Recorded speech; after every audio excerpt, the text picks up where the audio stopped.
that's the thing that's missing for me in my life. I do miss the stage. I do miss the adrenaline and the fear and the nerves that like happen when you play live, and then the the the feeling that you get when you actually like hear people enjoying your stuff. I haven't done that, and it's been like, I don't know, it's encroaching on like 5 years now. So it's been a while since I've been on stage, and that does sit in the back of my mind. And I do think that I still have it in me to play live again, but it just hasn't worked out for a little bit.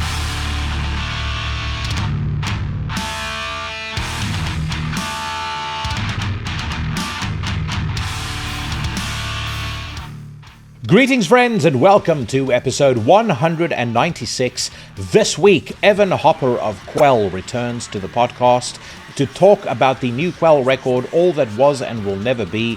As is usual when my good friend is on the show, the conversation soon spiraled off into a myriad other tangents.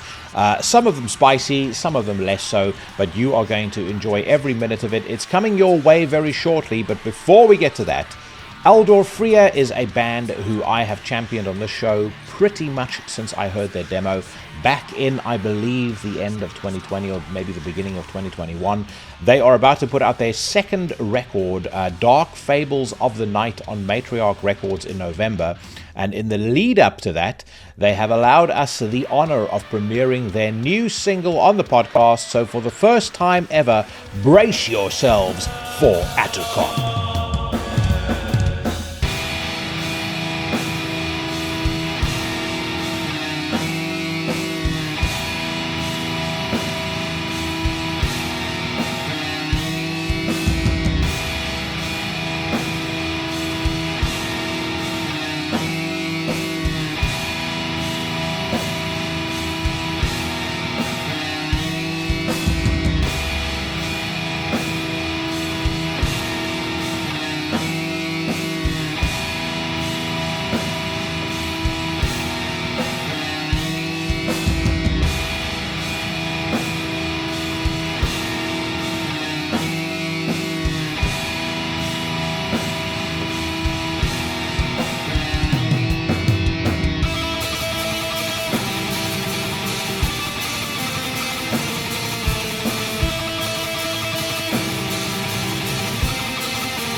That was Atacop by Aldorfrea. It is available on the day that this podcast premieres on all streaming sites. It is going to be featured on their upcoming album, Dark Fables of the Night, which will be released by Matriarch Records, I believe, in November. And very much looking forward to hearing what the rest of it sounds like. Link to the Aldorfrea Bandcamp will be in the description to the podcast as per usual. So head over there, and if you like what you hear and you buy yourself some music, then do let them know who sent you. My friends, if you're new to the podcast and you like what you hear, then consider grabbing the nearest folding chair and beating the subscribe button until it begs you for mercy on your platform of choice. Leave me a 5-star review. Help me hack the algorithm by sharing it with a friend, foisting it on an enemy, and of course making sure that you follow me on the socials. I'm on Instagram, X, and Facebook. And then finally, if you want to contribute monetarily to the podcast, you actually get something in exchange for your ducats. Head over to the Into the Necrosphere Teespring store and pick yourself out some of the fine merchandise on offer there. Make sure as well that you are following my fellow horsemen of the podcasting apocalypse. On Mondays, Brandon Legion brings you interviews with writers, directors, producers, and others working in the horror genre. Every Tuesday, yours truly casts hexes and slays poses on Into the Necrosphere. Next week, my guest is going to be Naz Alchemeth of Ecclese. The week after, I've got Kelly Schaefer of Atheist Until the Dirt. And then it is I believe will be one episode away from episode 200. There is a guest just about confirmed. Technically, actually, the interview is already confirmed for episode 200. I am just a paranoid motherfucker, and we'll actually have to see if it happens. If it does happen, I still think I might keep it as a surprise. Let me just say that if it happens, if it is who I believe that it's going to be, it is going to be the biggest episode in the history of this podcast, bar none. On a Wednesday, Sensei Mike Hill of the bands Tombs and Scorpion Throne brings you his long-running variety show, Everything Went Black. He frequently features Evan Hopper as well as Rolf Schmidt on that podcast, as well as a host of other guests.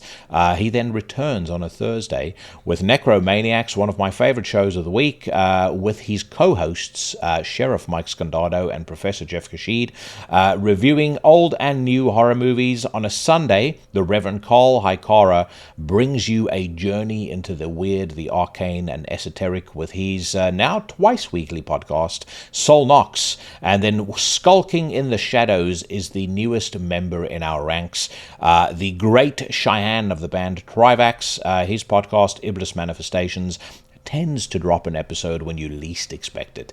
So make sure that you follow all of us, join the community, and join us in the war against shit content. Also, make sure that you stick around at the end of my conversation with Evan. No reviews this week. I'll do a review roundup next week. There have been some stuff that's come out this week, but I've not really had the time to dig into it like I normally would do. But next week, I'll do a full release roundup. In the meantime, this week, we have got plenty of new singles that need to be rounded up for judgment, including songs by Code, Omission, Sadistic Force, Myrkur. There is a new single out by Wolves in the Throne Room, the second one in 2 weeks, I believe. And then, of course, there's a new surprise single by Suffocation. We hinted last week that might be coming, so you'll get to hear my reaction on that. And then over on We Are the Pit, they have got a top 10 best guitar solos list. And of course, I have to respond with 6 of the best of my own. So stick around for that. Sit back and welcome Evan Hopper back to Into the Necrosphere. So, let me ask you a quick question, because I saw you mentioning it on the on our Horsemen messenger group. Are you off to the city they call Atlantic this weekend with Mike and everybody to go and watch Danzig? Yeah, we're going to see them, and I think Behemoth opens for them, and then this other really cool band I saw in Twin Stockholm. Temples or something. Yeah, Twin Temples. Yeah, they're like a sort of like a surf pop Motown sort of vibe. Like, you know, they have like the girl has like the big bob hair, and like the guy like has like the nice like bolo tie and like the Texas suit, and they play like that sort of old style music, but it's satanic. It's pretty neat, like a little group. Yeah. It's satanic surf rock. Yeah, I mean, they like even like came out with a chalice. Like when I saw them in Stockholm, we were at like a Debaser Strand, and then like they came out with like a chalice of blood, and they baptized like everybody that was in the front of the crowd with like upside down crosses on their heads. But like, yeah, their sound is like very much like a surf rock, sort of 19 bubblegum pop kind of style, but like with satanic vibes. It's cool. It's cool though. I'm curious as to how the Danzig crowd is going to take to that, because I've seen Danzig quite a few times now, and his audience tends to be, I'd say, reasonably hostile to the, I'd say maybe 80% of the bands that he takes on tour with him, which is interesting because he also chooses all those bands, from my understanding. I think it's cool. I mean, I obviously we're going to see him in Atlantic City, so like that's Jersey territory. So like, there's going to be like a lot of diehard Misfits fans there and stuff like that. But I think people are getting more and more, even like in the punk scene and stuff. Like people are starting to get more and more open to other acts that come through. I think like especially like with Twin Temple, for example, like they kind of strike a vibe of like the rockabilly scene, just like with the aesthetic of being sort of like more like 1950s and stuff like that, and that rockabilly scene crosses over into punk, and then like the underground's like getting a little bit more united, I think, all across the board. Even like hip hop and stuff like that is now like, before, back in the day, it used to be, if you were a hip hop fan, you couldn't like metal and vice versa and stuff Yeah, like that. yeah, But now, yeah. like now everybody's like just pretty cool with all of it. You like, Mike and I went and saw Vinny Paz from like Jedi Mind Tricks on like their last tour, and Vinny Paz, even though he's hip hop guy, like he always like drops like references to heavy metal bands and grunge rock bands and stuff like that. Like like so the crowd's like a little bit more diverse these days and stuff like that. So it's cool.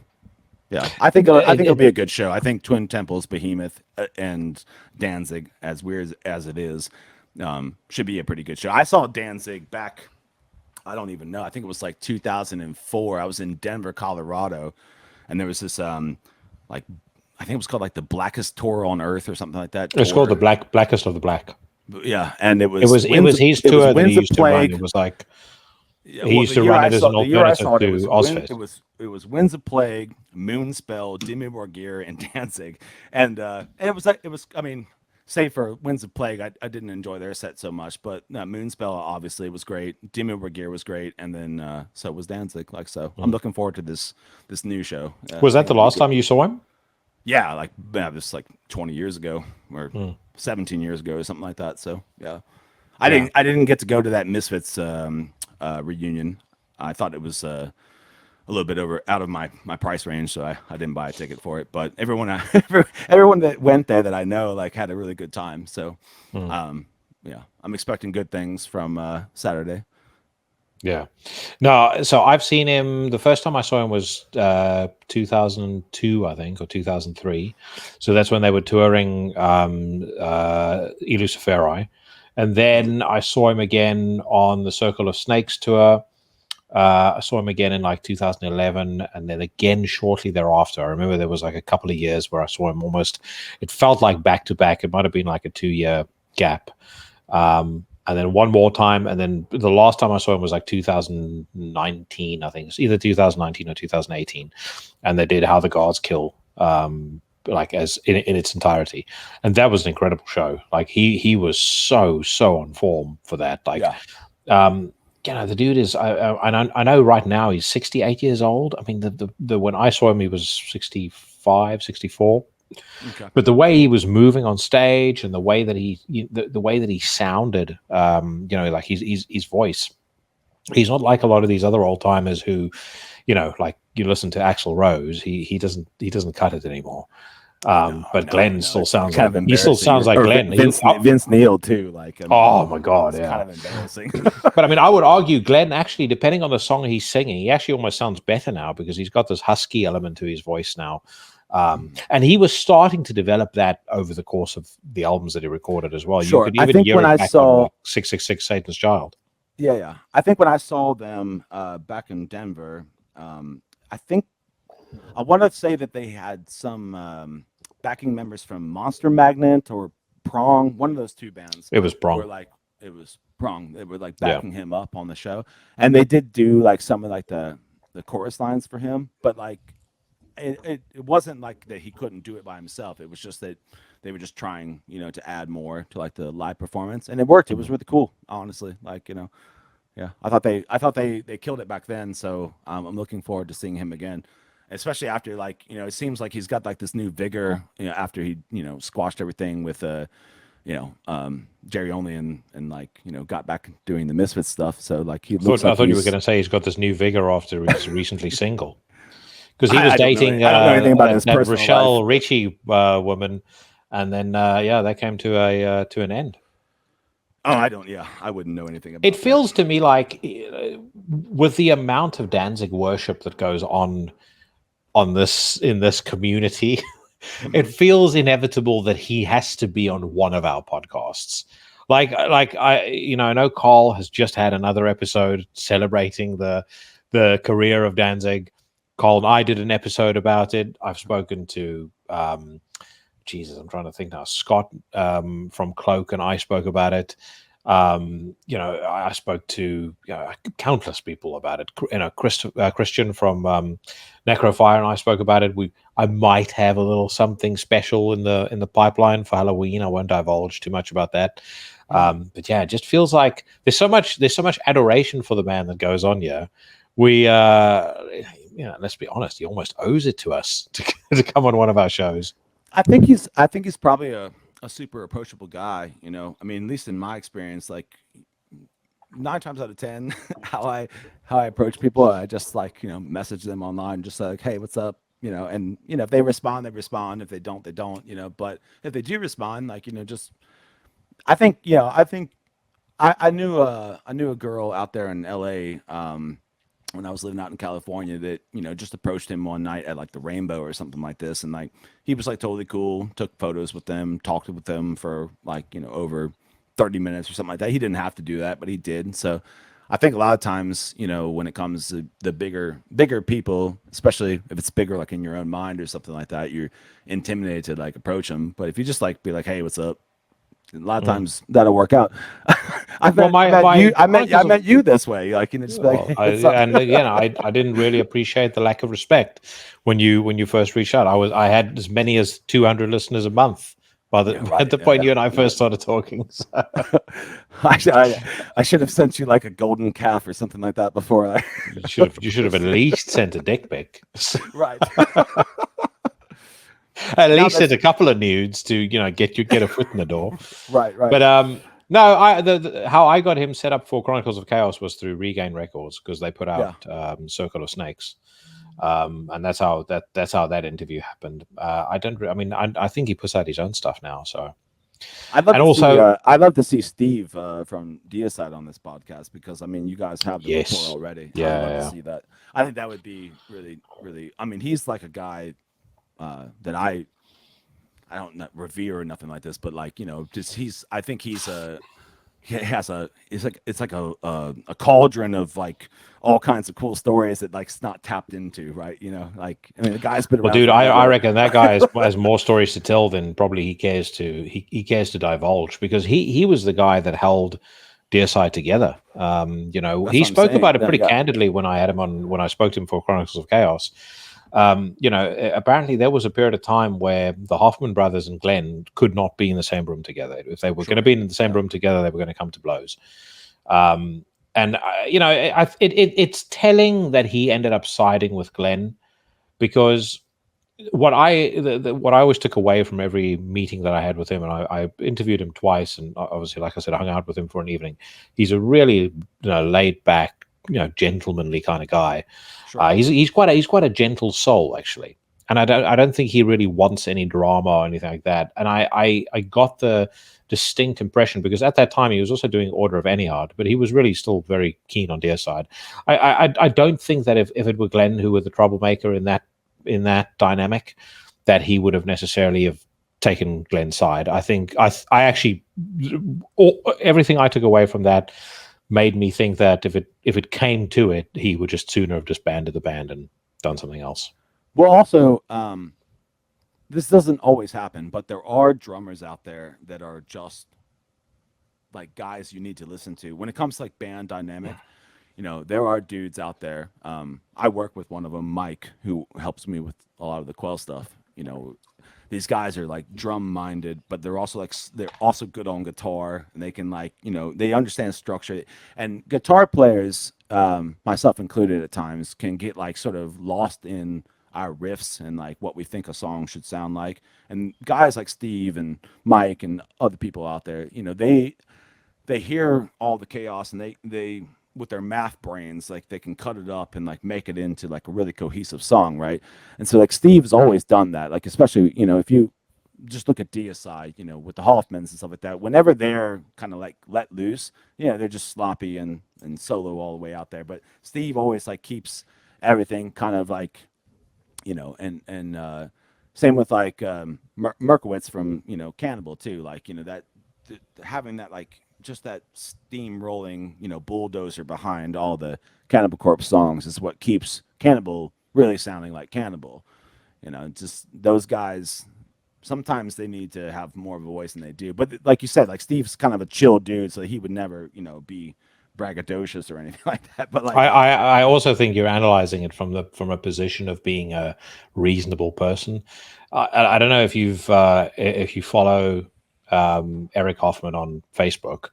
I actually unfriended him just because of the sheer amount of bullshit that he posts. The guy is fucking off his rocker. Now, I remember that. I was kind of turned off about them. There was that Deicide like documentary where they were like playing in like a storage unit like somewhere in Florida. I don't know if you remember this one. And there was like some clips of it was on the Scars of the Crucifix special edition. And, they sort of, I don't know. I fell off around that time just because I mean they're good guitar players in their own right, but they're also kind of like douchey dudes in a way. Well, also the albums that they wrote with Deicide and stuff like that. Like, I mean, come on, man. Like the albums that they wrote by themselves, Incinerate Him, terrible album. Right. In Torment in Hell, fucking absolutely abysmal. What else? Didn't they try to revive Amon after? Yeah, well, they did. They had that vocalist from Successful Right Apocalypse Across the Sky. Mm-hmm. He was vocaling for them. It's not a bad album, that Amon album, but it's nothing. Right. No, it's no great shakes. Right. The thing also is, it's like with black metal, death metal just keeps on pushing forward, and there's not a lot of bands from the old guard, I think, that necessarily hack it to the degree that, that really their reputation suggests that they should. And unfortunately, I must confess, Deicide is like that.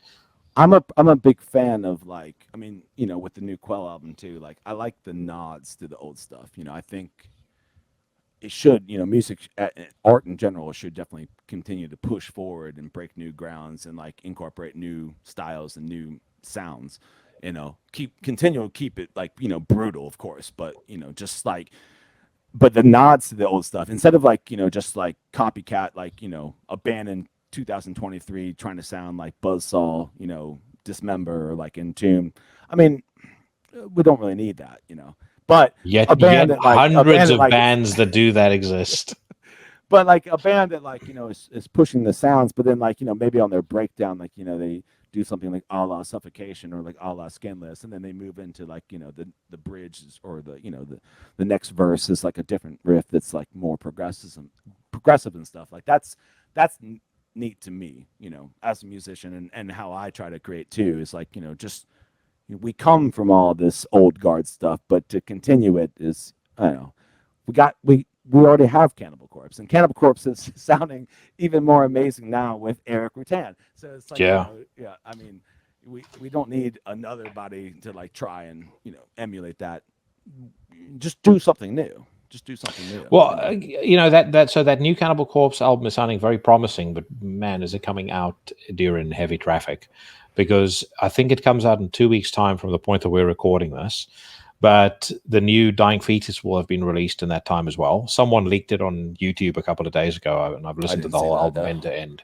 Sweet Jesus. It's like if you liked Reign Supreme, which to me is the best Dying Fetus album ever, it's exactly like that.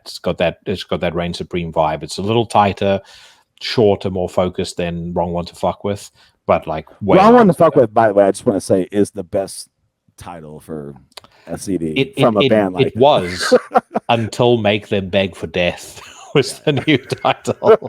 I mean, that's just so fucking cool. And then anyway, and then the other big album that's coming out, and I know you may disagree with me on this, but that new Cryptopsy, that is a fucking monster, mate. I'll check it out on your interview that you did.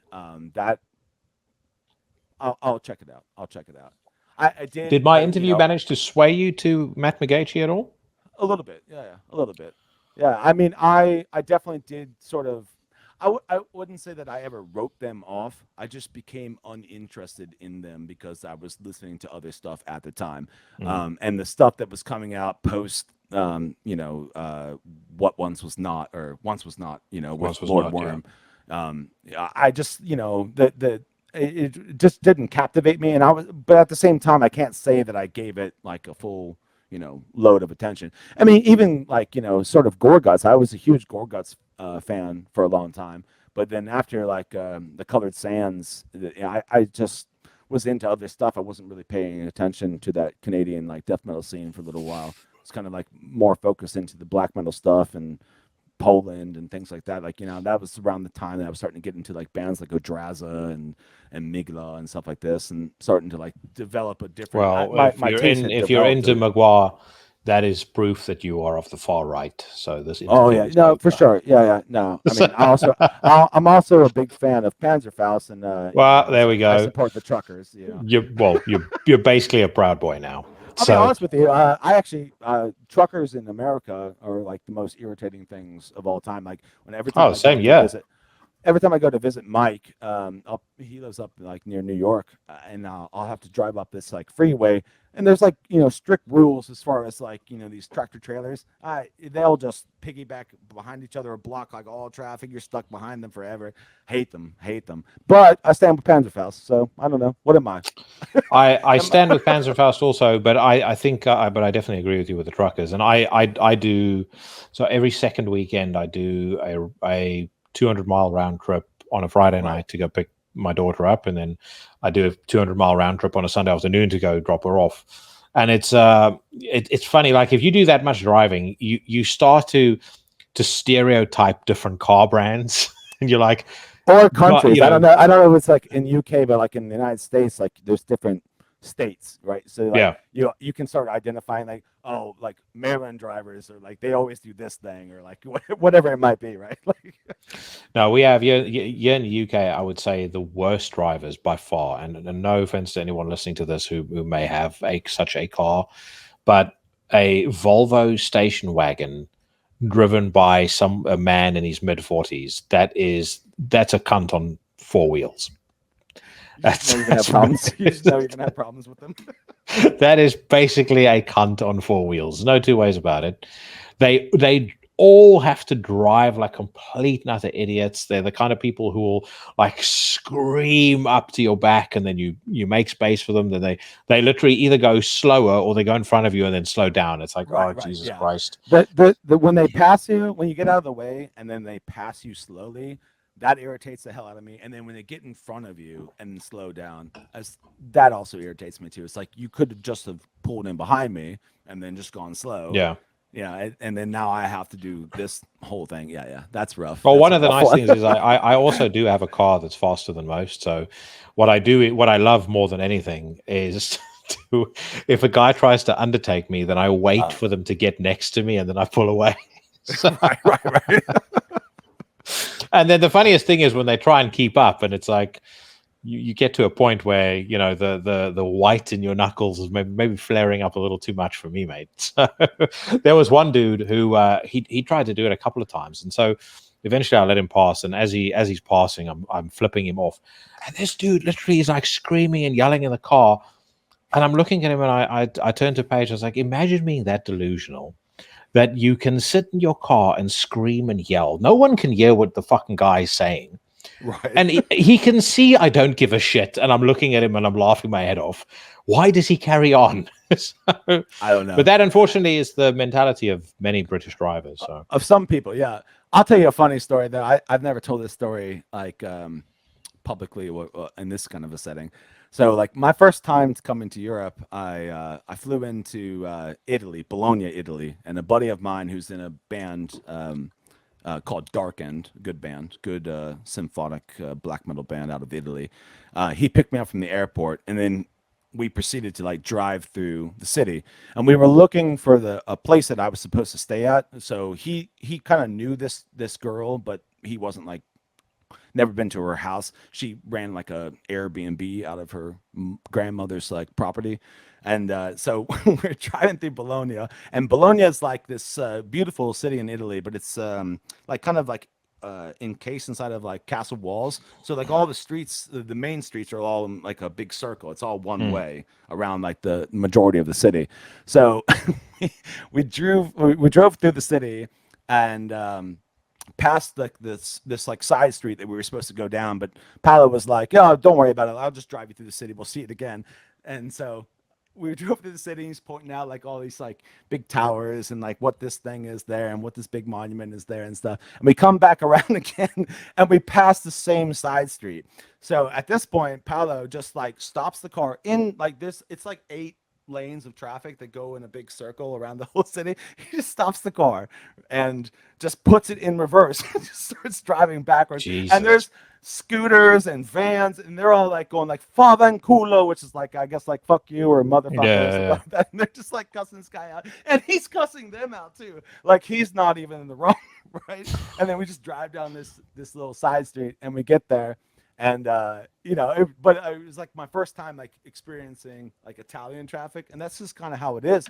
yeah, Later in that like that trip that I was there, we were like out in like Parma and like Brescia and like these like more country areas and stuff, and it's just like one lane of traffic, but it goes both ways. So if like you have like oncoming traffic there in Italy, they just like pull off onto like the dirt, like into like the grass, pass each yeah. other, and like get back on the road again. That's just how it works out there. It sounds like But Turkey. it's different. Turkey's Yeah, like it's that as well. definitely The first different. time, the first and only time I went to Turkey, I was fucking scared for my life. Friend, like taking the taxi to where we stayed, but it Yeah, was I've never seen anything like it in my life. They literally drive in the middle of the street. They're fucking undertaking in like the most bizarre spots. We had to go over this I wouldn't call it a mountain range or mountain pass, but it was like a quite a high overpass. And the guy, like a couple of times, I swear to Christ, we were millimeters away from going off the side. I was like, Jesus Christ, and if I just make it through this, he's I'm not going to even stressed change out my at all. ways. But in your case, though, when you got to the spot you were staying at in Bologna, they would have said, "Welcome to Rocco D'Amato Penitentiary, Mister Hopper." No, it didn't. But I'll tell you the craziest thing about that house. That house was like 4 stories tall, and the girl who was letting me stay there, she gave me this like key ring that had like 20 keys on it, and you had to like go up a flight of stairs, open up this door and this lock with like these sets of keys. Make sure you lock these ones, then go up like another flight of stairs, and you got all the way up to like this 4-story house. Like it had like windows in the ceiling and stuff like that, and you opened it. It was a really crazy. I've never seen a house like that ever in my life. And you had this like skeleton key ring with you at all times, like to stay there. It was this it was crypt pretty keeper shit. wild. It was pretty wild, yeah. So tell me something. We were talking about death metal earlier, and obviously one of the biggest things on this new Quell album has been more death metal influences, and kind of bringing in some more of that death metal vibe. And I know from conversations we've had offline, the very T-shirt that you're wearing would have been at least some of the inspiration behind that. But yeah, where did that come from? And actually, let me ask you this question: what made you decide to incorporate that into Quell rather than potentially doing something different or something separate? Well, I think first and foremost, like Quell is just my, you know, canvas, like something that I can express with. So whatever I feel like doing with it, I'm free to do because I'm independent as far as that Yeah, goes. But with the death metal aspect, you know, the last album was was definitely like more of an emotional album as far as like what I was going through at the time and where I was living was also, influencing the style. But when I got back to America and like started playing music again, I I mentioned this on Everything Went Black too. I just wasn't really playing any kind of death metal. I was doing a lot of that Venero latrine stuff for a little bit, and but I wasn't really playing any metal whatsoever on guitar. And then yeah, like um, you know, when I heard werewolves, I was like listening to them, like it just got me really like kind of amped up. And the song "We Are Better Than You," it's just like such a good song, such a like fuck you song, and like it's just I don't care. At least for me, it was like, yeah, this is just a song about like just get on guitar and just like stare at people and just like just tell them we are better than you. Like it's just a arrogant He-Man metal song, and I love Yeah, that. Like I just love that. it's very very on the nose satire. It's fucking genius. Yeah. So then I was like, I can at least do that. Like I should just do that. I should try and pick up the guitar again and just like write a really, in your face metal song real quick. And I hadn't done death metal for a long time, but I do have a lot of like death metal roots. There's things you can find on YouTube. Nothing ever like was like set in stone, but I had a band called Left for Dead for a while.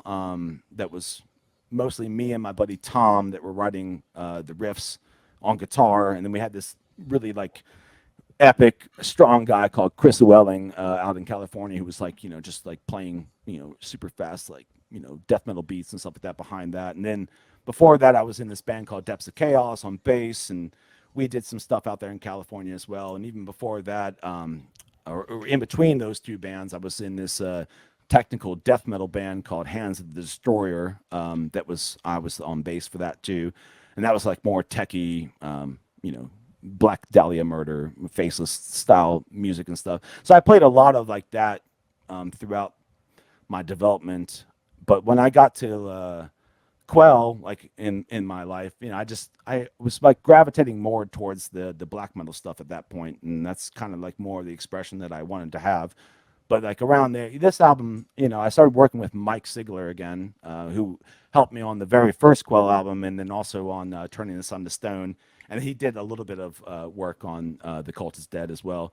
And but we got back in touch again, like did this album like, solely like between us. So I produced this whole album, recorded this whole album like on myself, on my computer in my home studio that you see around me, and then sent that over to him, and like we collaborated, just the two of us, and made this new album. And I think a lot of that also sort of like sparked like the nostalgia of working with him like in the past, and started like wanting to like tap into like some of the other stuff, because maybe I was feeling that I didn't have anything to offer to like The Cult Is Dead, like let that stand by for a little bit, and maybe just start to flex different muscles for a little bit. So this album is like sort of it's a mixed match of all these different things that I've accumulated, all these skills I've accumulated over the time. So it's death metal out the gate, but then like it will go, the song that I did with Oh yeah, Mike Hill, for it's instance, like still. goes I was into about to black say metal. Yeah, yeah. it is very much still recognizable as a Quell record, Right. but obviously there's these sort of deviations on it as far as style is concerned.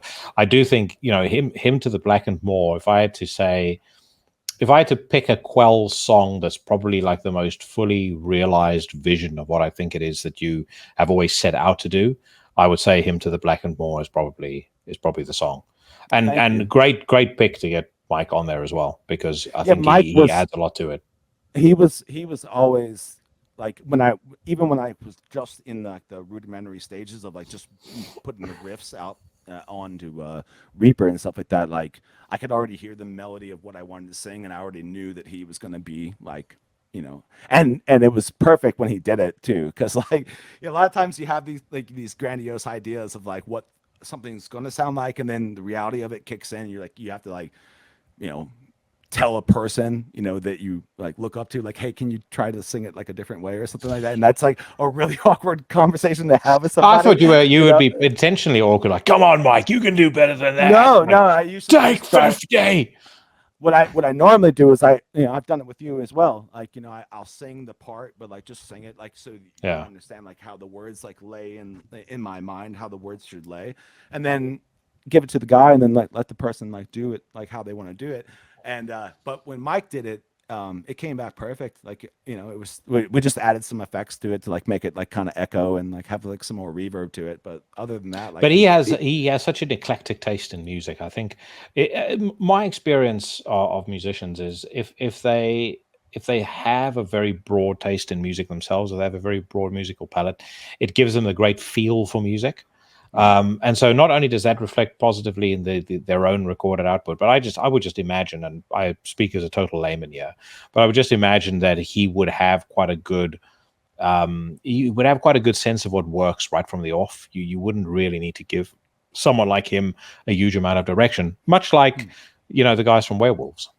But I did want to encourage Mike to do the clean vocals, because as his sound has developed through tombs and stuff like that, he started to integrate more of that, into his music, like the hunger or something like this, like where he starts to have like more of his, clean vocals be like the forefront and stuff like that. And I like that direction that he's taking in tombs. And so that was like the sound, it wouldn't really serve a Quell song if I just had a guy like just do more screaming vocals, right? Like I wanted it did the dynamics of his voice. I was screaming on it.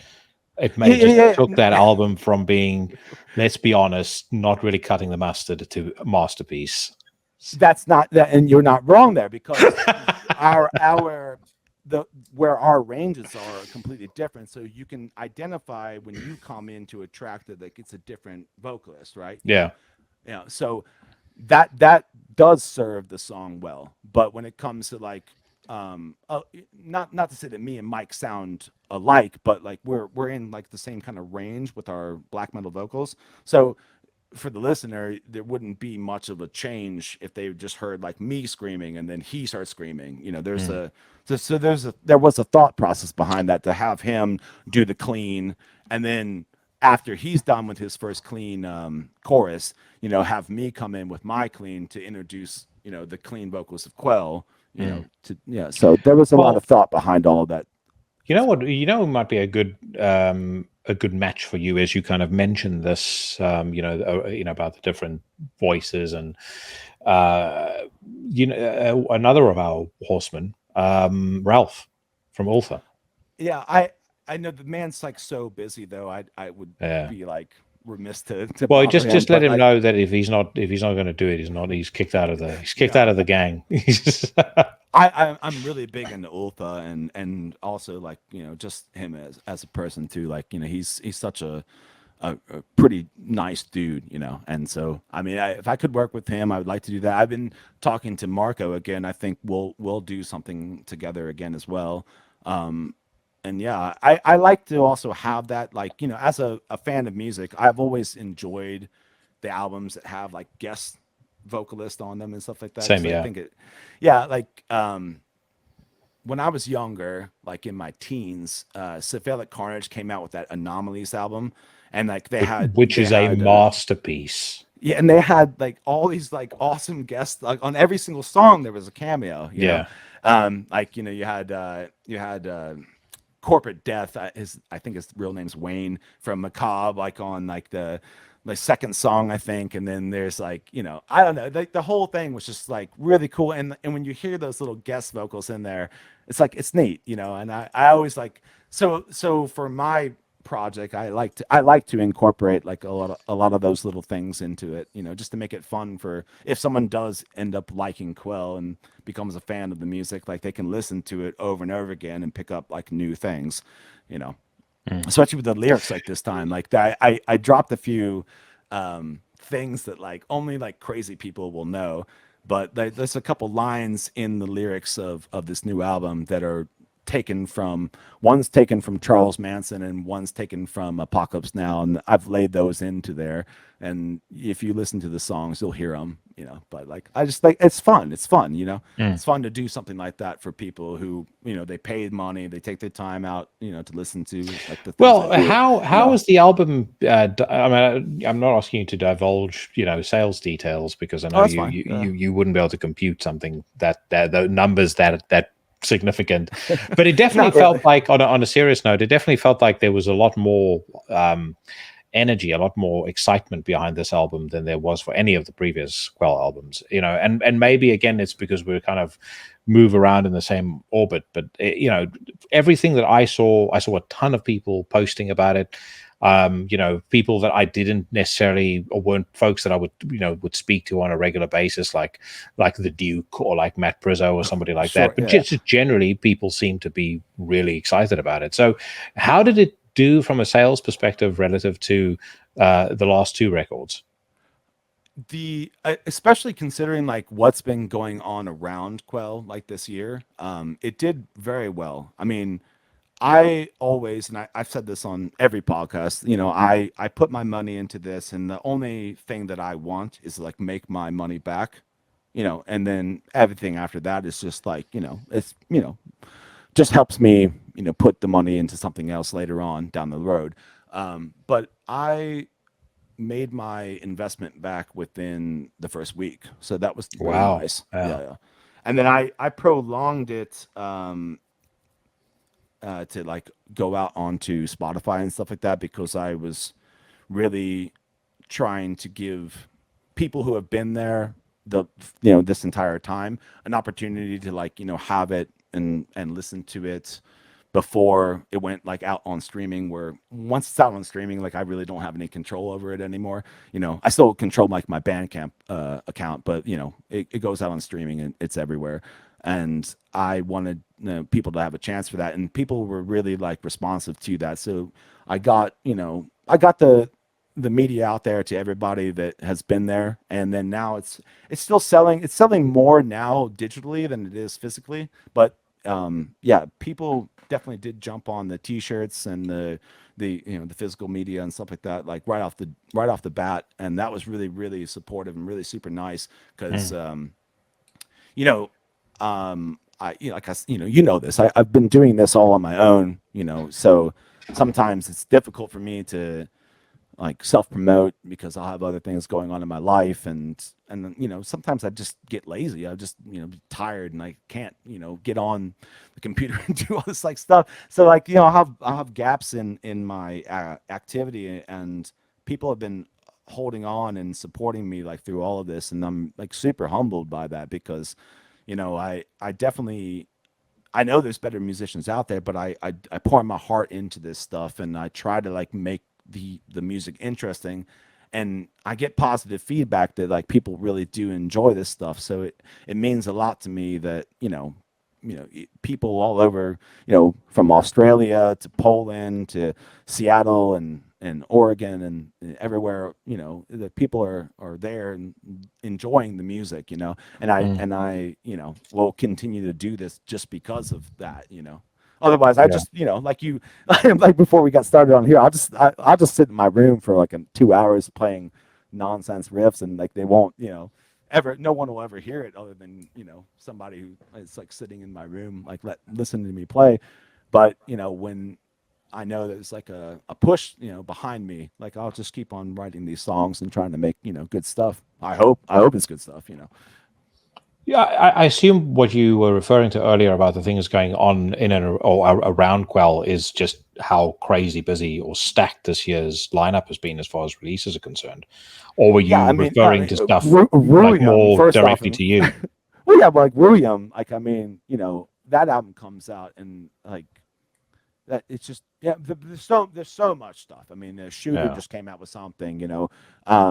I mean, Marduk's new album is just like okay. I mean, At but the risk of but like offending Tudor fans, I like the new Tudor album, but the new Marduk album it's many cuts above. Fuck, it's yeah, it's yeah, such a yeah. good record. But even Allen's doing new stuff with Primordial. I mean, like there's so Yeah. much amazing stuff coming out right now, and even in the underground, like lower than that. Yeah, I mean, there's just all kinds of cool stuff. Blue House Nord's coming out with a new thing. I mean, Hmm. it's just there's so much really great music. So to even be noticed at all, like amongst all this kind of stuff, is very very it's great, and I do not take that lightly, I mean, because the people around me that support Quell and are friends of mine, they're doing such amazing things, and I'm just happy to like even be somewhat in the conversation. I mean, the Amenta, like, and werewolves, and all,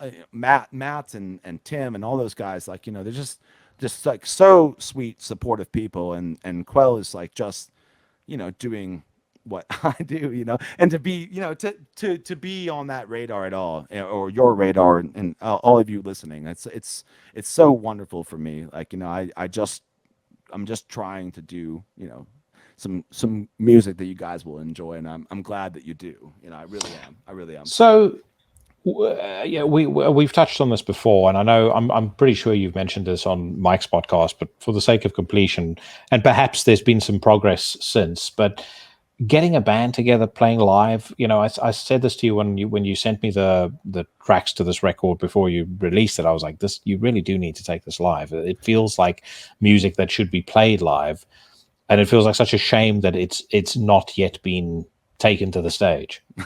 It is still on my radar of something that I am going to do.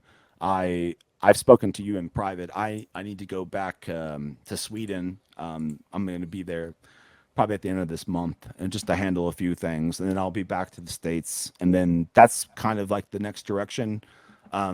Well, there's two things going on right now. So another thing that's going on right now, I'm working on a project with Mike Sigler, the guy that, from Catacombs, and my friend who's helped me with all the mastering and mixing of these albums, and he and I are working on a split right now. So we're gonna do this split, put that out there, and that's like going to be the next move for Quell as far as music's concerned. And then yes, I am trying to put something together right now. I do have a drummer. I don't have a bass player and another guitar player yet. So we'll see how that works out. But You must know enough guys. not to like put anybody on blast right now. But there's some people I talked to who are friends of ours that said that they would also be willing to help out with some like local shows and stuff like that. So it is in the works, but it's not like it hasn't come to fruition just yet. But I would also be remiss if I did not take this at least, on a test drive, because Well, yeah. that's the thing that's missing for me in my life. I do miss the stage. I do miss the adrenaline and the fear and the nerves that like happen when you play live, and then the the feeling that you get when you actually like hear people enjoying your stuff. I haven't done that, and it's been like, I don't know, it's encroaching on like 5 years now. So it's been a while since I've been on stage, and that does sit in the back of my mind. And I do think that I still have it in me to play live again, but it just hasn't worked out for a little bit. And I don't know. But you surely get some stage kicks with your day job, male entertainment over at one of the. Oh yeah, no, I mean, bars. The Cougars, they definitely make you feel a little bit, more. So I like was a actually man. gonna. We can. We can, But you but don't have to divulge they anything. leave, and then you're still like covered in Vaseline, and you're You feel walking empty far. inside. You feel empty So inside. This is one of the things we also spoke about, in addition to getting the band off the ground, you spoke about your forays into dating. oh yeah. And having been, off the market now for 5 years, or for more than 5 years, I was curious to know what your experience had been in 2023 of trying to date the average American woman. Well, not average, but I would say the only thing that I've really like been turned off by is the whole dating app thing. I think it's a waste of time, and it's also, I think it's like a misery dump. Like, I think it more likely than not, it's going to just make you not like feel very good about yourself, because what dating app did you use? I've used a few of them, like Tinder, and then I think Facebook has a dating app as well. So I kind of flip flop between those two, and then people first and foremost, they're always putting their best foot forward on these dating apps. So like, you're looking at the best picture that someone can take, and you're reading a bio of Well, what they and think their also best qualities are. let's be honest now. Some of those photos, and guys do it too. But when it comes to the ladies, some of those photos, that's some serious false advertising. And I was It I is. was It I was is. bamboozled by the 60 degree angle selfie, the upturn selfie a couple of times. And so the 2 times or 3 times it happened. The one time I was very polite and I stayed for the drink and then said my goodbyes. The second time I remember I was standing at Waterloo Station in London. I'm looking at my phone, and all of a sudden this looming shadow comes into view, and I just, like, my heart just sinks. I'm like, oh Jesus Christ, please don't be this woman. Turns out that it is. So she was so enthusiastic and clearly pleased that somebody was willing to spend time with her, Sure, that yeah. no matter how obnoxious I was, I couldn't get rid of her. So Right. about 45 minutes into this ordeal, I go to the bathroom and I text a friend of mine and I'm like, dude, I need to get out of this place. I don't know what to do here. And he texts me back. He says, find out if she supported Brexit. So I go back. So you like, got right? Brexit? Did you support Brexit? And she's like, no, I can't believe you did. And I go into like a half an hour monologue. I mean, I'm bullshitting like 29 minutes of it, like how wonderful I think it is, and finally Britain has a chance. She's like, you don't really want to be here, do you? I was like, no, not really. No, really. Off I went. Well, I did an equally dirty thing. I can admit that since you admitted yours. I was with this girl and she was lovely, but when we met in person, definitely not what I thought I was meeting. Of course, False advertising. yeah, false advertising. But she was a sweetheart, and so I still hung out with her, and we went out to like lunch and had a nice day. But then I was trying to. This is I guess the shitty part, but like I was trying to kind of figure out how to like exit gracefully. Yeah, exit gracefully.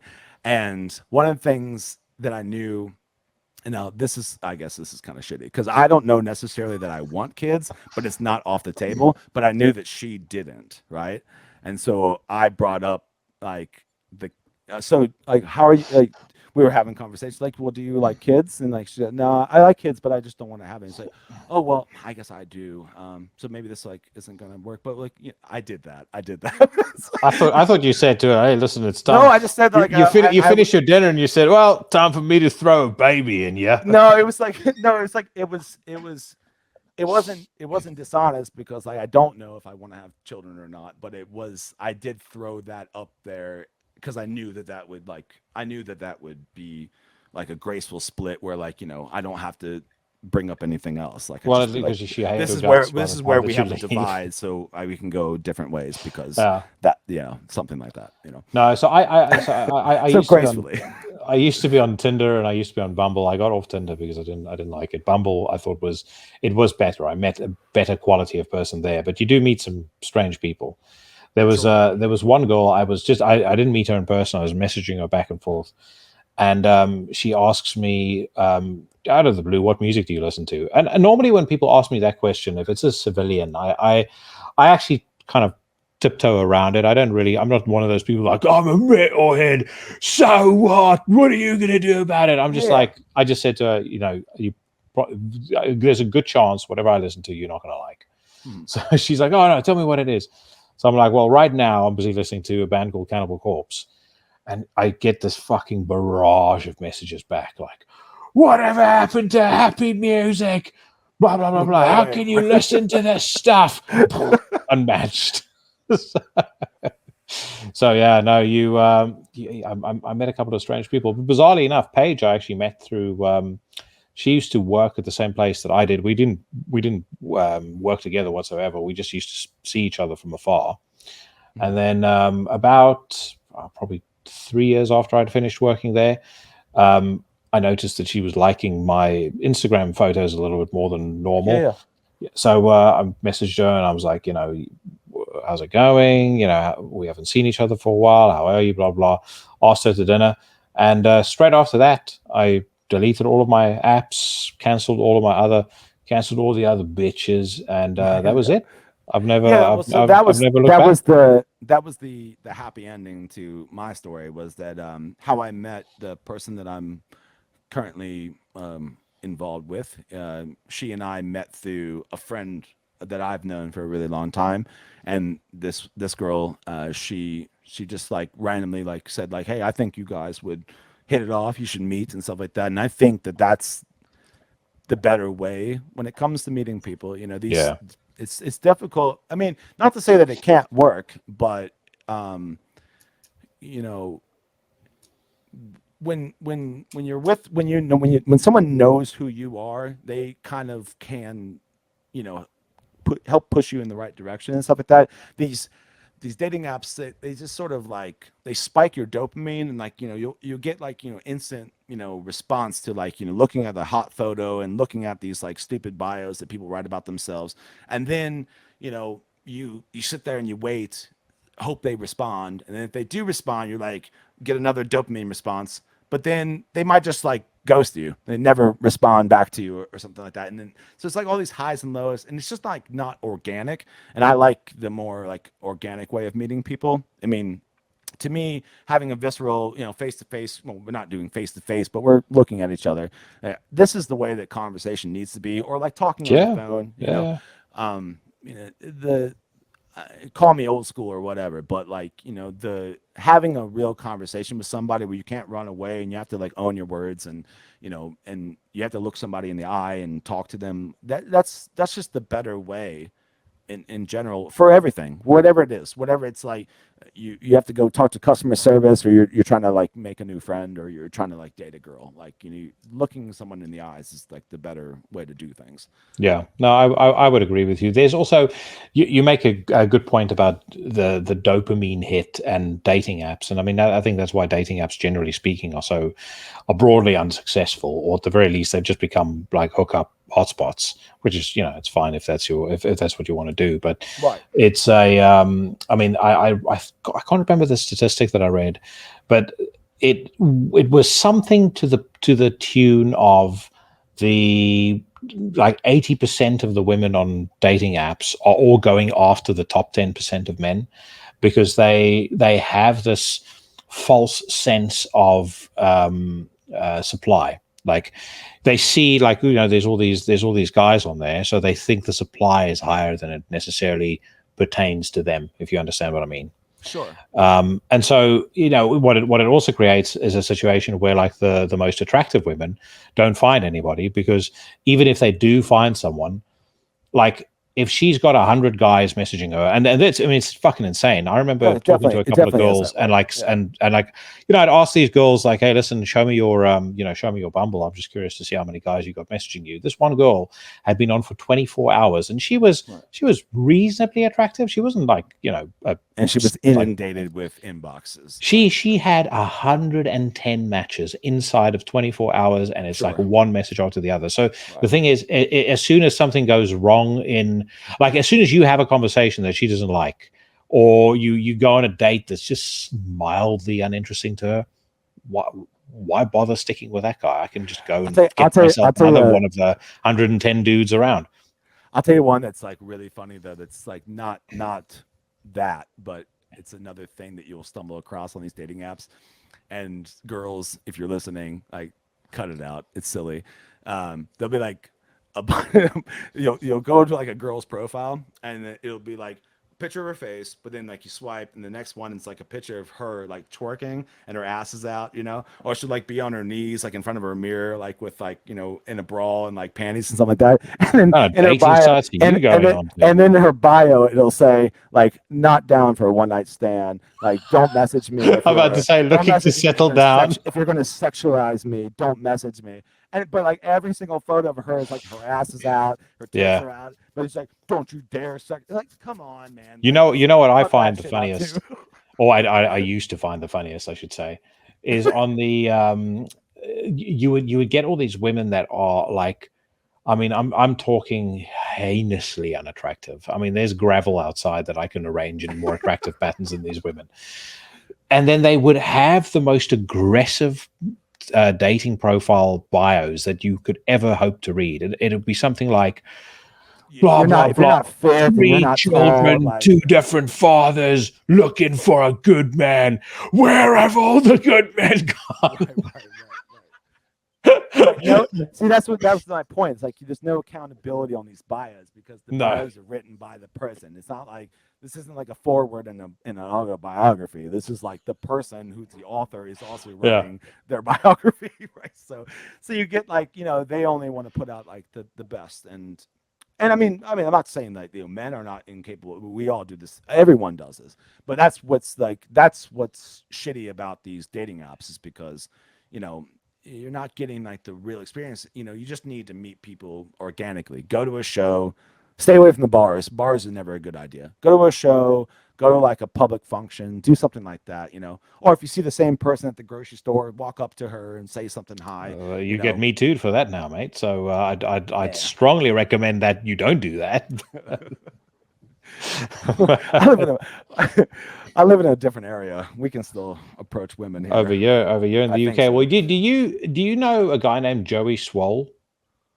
No, but that Swole is like a body. He's a bodybuilder. So he has he's got I think it's a Facebook channel or Facebook page, and he posts all these like reactions to these idiots that post like gym shaming videos. Like the girl is like in the like shortest hot pants and she's doing squats, and then she's like, I can't believe these guys are looking at me. I can't believe this guy just looked at me. I've seen one of those. Yeah, I've seen one of those. Right? But yeah, so unfortunately, back in the good old days, like going up to a girl at the gym and talking to her would have been, it wouldn't necessarily have gotten you socially ostracized. But sadly, those days are over now. That is actually one thing Go ahead. Sorry, I was going to say where I am extremely grateful I'm no longer single, because I think some of the additional rules that have been written around how you can meet and approach and talk to people, it's a fucking minefield, man. It's just not for me. It's too much effort. It definitely can be, and I mean, I definitely wear many hats. I don't mean to say like I'm disingenuous, but like. I have friends, as you do as well, from all over the world, and you sort of have to compartmentalize how you speak with different people. I don't think that's disingenuous or anything. It's like I think it's actually being considerate, but that definitely it can be overwhelming at times, for sure. I understand that, you speak to a certain person a certain way, and then and maybe it's not like exactly everything you want to say, but if you're holding back some of the things you want to say for the betterment of the conversation or to comfort, keep the other person comfortable, as you do as an interviewer and stuff like that, I think that's fine. I don't think that's disingenuous. It just you come up with strategies, just like life's always about coming up with strategies. Like when I had the folks from Johnny, like if you had Tom G. Warrior on, I'd said you eat a steak. So Tom, how do you feel about eating beef? Do you like 60-day dry aged or 90-day dry aged? Have you watched Google Foods lately? Yeah. No, I will forever laugh at that whole incident. And now it's become kind of an ongoing meme every time I post something that I've done. You and Marco post a picture on Facebook. The thing is, again, you're more than people are welcome to like and eat whatever they want, right? But I don't understand why must I be concerned for over offending someone when clearly no one is concerned over offending me? You know what I'm saying? Like I think there's a level where you apply emotional intelligence, and again, like I said, when I had I had Belinda and what's his name, Justin from Johnny the Boy on, I wasn't going to sit here, chewing on a hamburger and saying, man, that's fucking delicious. But at the same time, it's like, in the case of Tom Warrior. So for folks that don't know, we were friends on Facebook. I posted a picture of a steak I was grilling and made a joke and said, "Happy Saturday, vegans." Notice all of a sudden I'm like one friend down, and for some reason it just ticked. Like, I wonder whether it's him. And then I looked, couldn't find his profile, so I'd been blocked. And then the next thing I asked Marco, just go have a quick gander at his Facebook page. Has he closed his page down? And there was this big photo of him saying, for the animals around. Like he had one of those frames around his profile Animal photo. Liberation Front or Yeah. something like this. Yeah, yeah. And again, that's you can do that if you want. But here's the thing, right? These folks that talk about animal liberation, for example, what do they think is going to happen to all the livestock and the cows, the chickens, the sheep, if all of a sudden we move away from animal products altogether? Do they think those animals are going to continue to survive? We're not gonna keep them as pets or just have them roaming free in the streets. They're going to be destroyed, and we're never gonna see them ever again. Well, I think that if I'm being like completely devil's advocate here and like also like empathetic, I think that everybody on all the extremes, I think they all really like have somewhere inside of them there is a message that is a good message that they want to like contribute to the world to make the world a better place. But the way that we're all going about it is really really stupid. No one, for you're a big politic guy. There's no civil discourse anymore, right? And so there can't be, you can't have change without civil discourse, as far as I'm concerned. Like if you have a relationship, like if you're, whatever your relationship is, if you're in a relationship with another person, you will at some point in time argue with this person. The best way to get out of an argument and propagate some sort of positive change is to, say your point, be quiet, listen to the other person's point, and take it in, and then be quiet, and then have a moment to digest it all, and then regurgitate what you think, and then have that person listen, and then they regurgitate. Having civil debates, having civil discourse conversation always leads to the best outcome. And I think what's the worst thing that's going on in society right now is that for whatever reason, and people can disagree with me, but where where where like all the progressive aspects of society seem to be going, they're actually dividing people more. And I don't know why people don't see this happening, but like when you start to identify as an individual, you're no longer part of the group. And the more and more people start identifying as individuals, and we start, the more and more society as a whole starts elevating individuals instead of like just, including everybody together, we're going to have a lot more conflict, I mean, and until people can wrap their head around that, we're going to continue to have a lot more conflict. I think that's just my Well, personal I belief spoke on to it. Alan. I spoke to Alan about this on last week's episode, or at the very least, it will be last week's episode by the Yeah, time yeah, people see this. And I said to him, because we touched on some of this also, I said to him, I think one of the biggest reasons why, especially the West is in the state that it's in, is I think number one, people have been conditioned into thinking in very binary terms, and that unfortunately starts at early education. They're trained. You are trained to think in a certain way.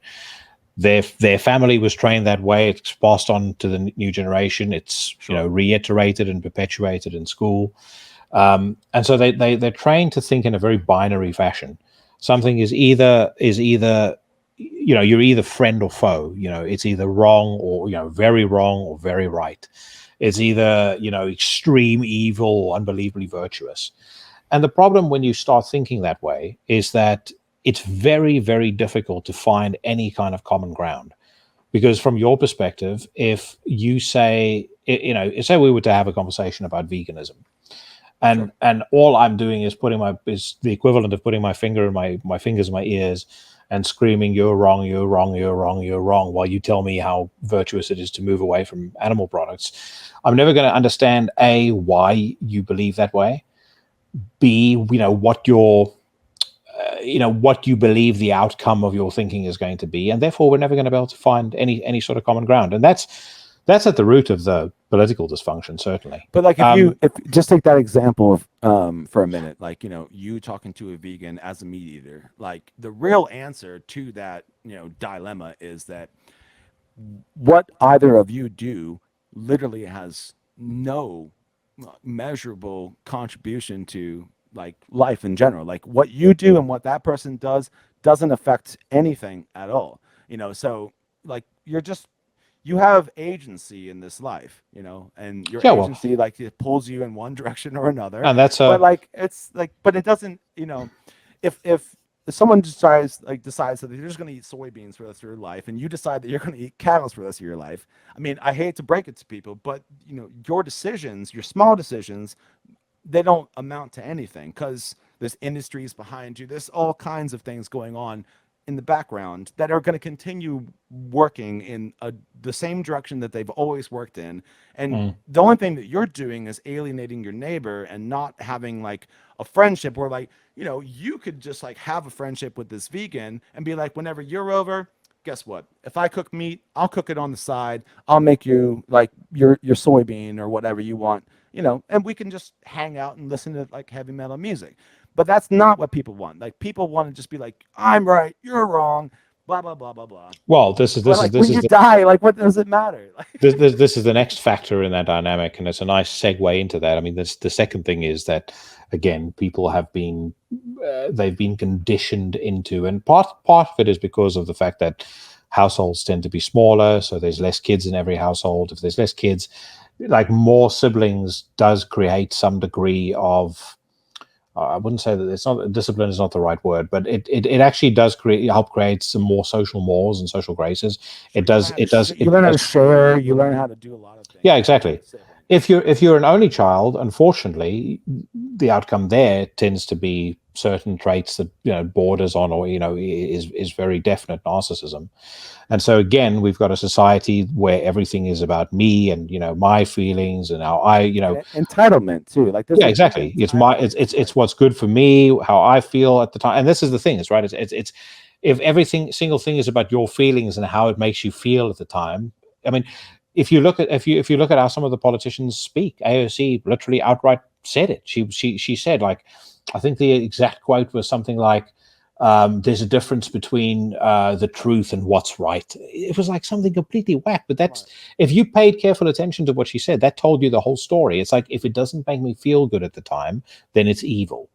And so again, Well, if you then and if you have that violation. binary around it, then it's extremely difficult to find any sort of common ground. Because again, if we use the dynamic of meat eater and a vegan, if the vegan feels sad about the fact that the animal dies, and the meat eater feels aggrieved about the fact that his meat might be taken away from him, no chance. If they don't at least have the wherewithal to try and find some sort of common ground, no chance do they see eye to eye ever.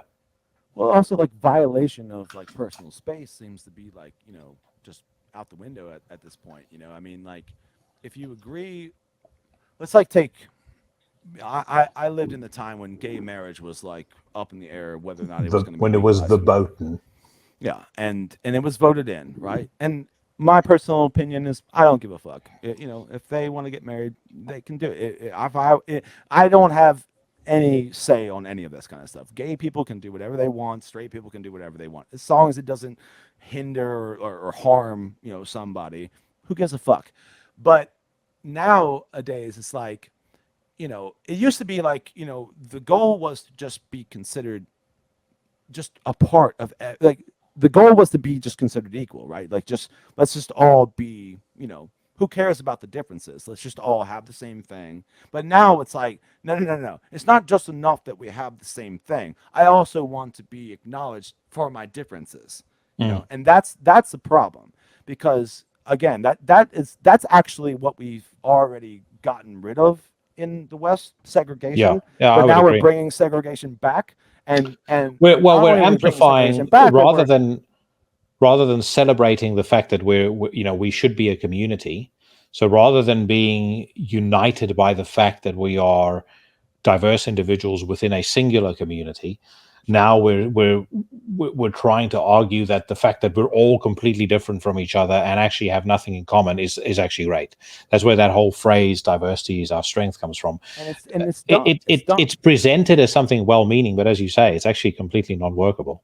It is critically important that you have shared values and a singular community. Sure. It's like it's like any team sport, for example. If you had a NFL team Or if we take, the World Cup for rugby, the sport of kings begins this weekend. So let's take a rugby team. All the guys on the rugby team had very different views about how the game was to be played. They would always lose.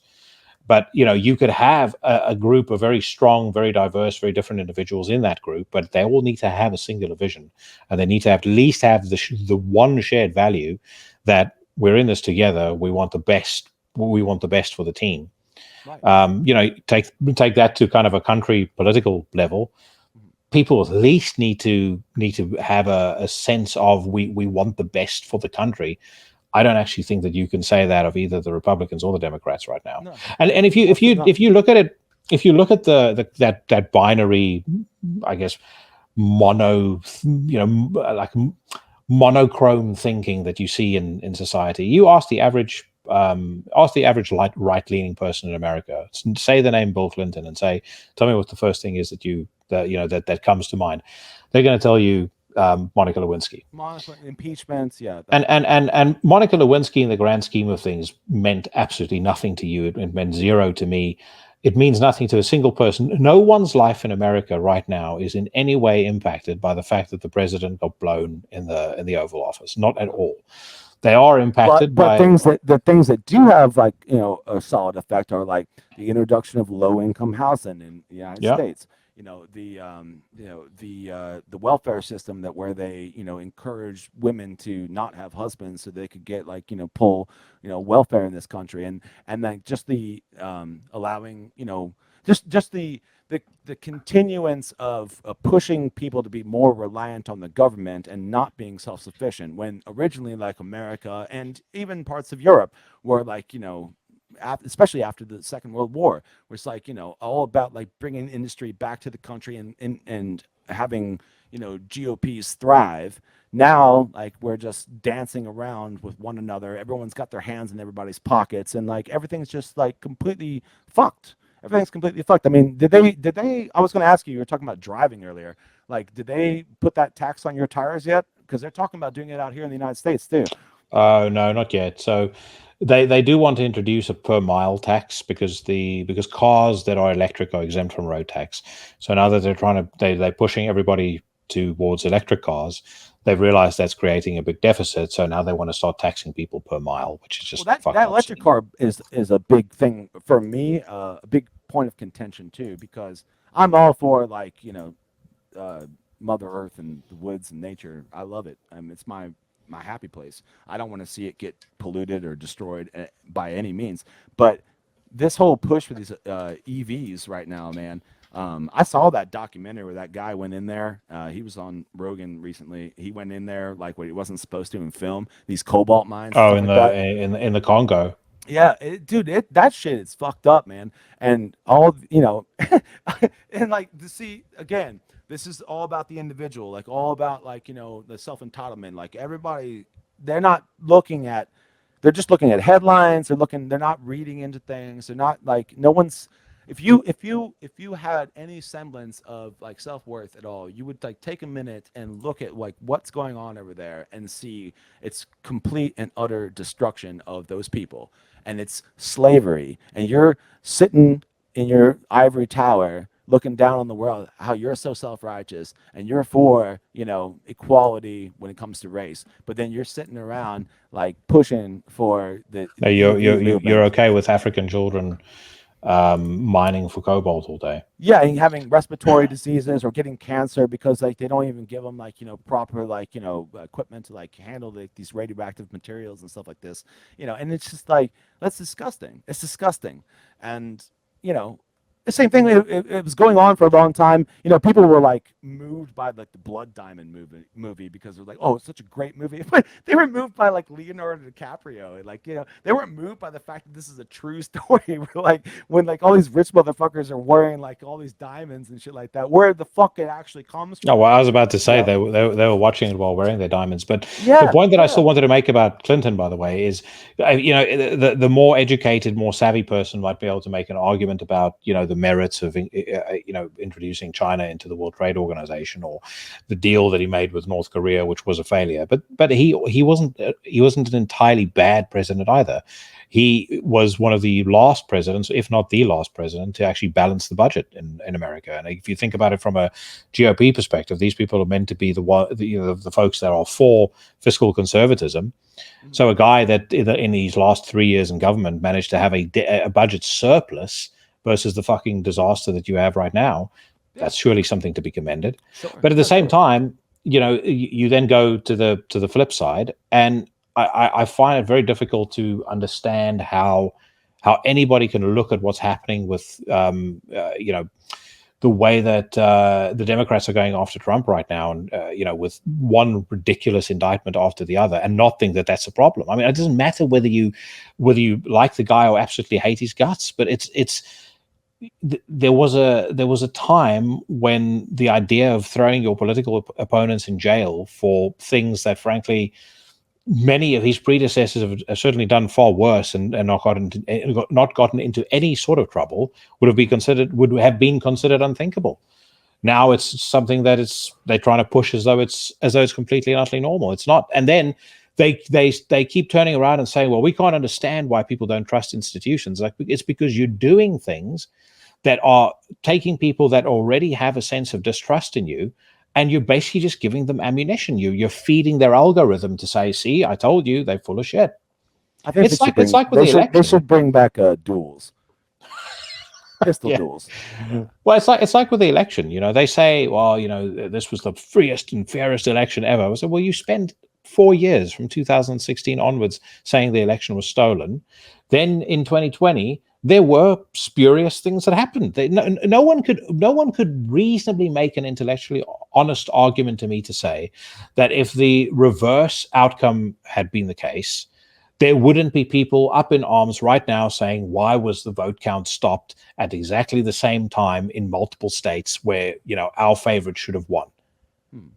Whether or not that made any impact or not, it might not have made a single difference. Doesn't matter.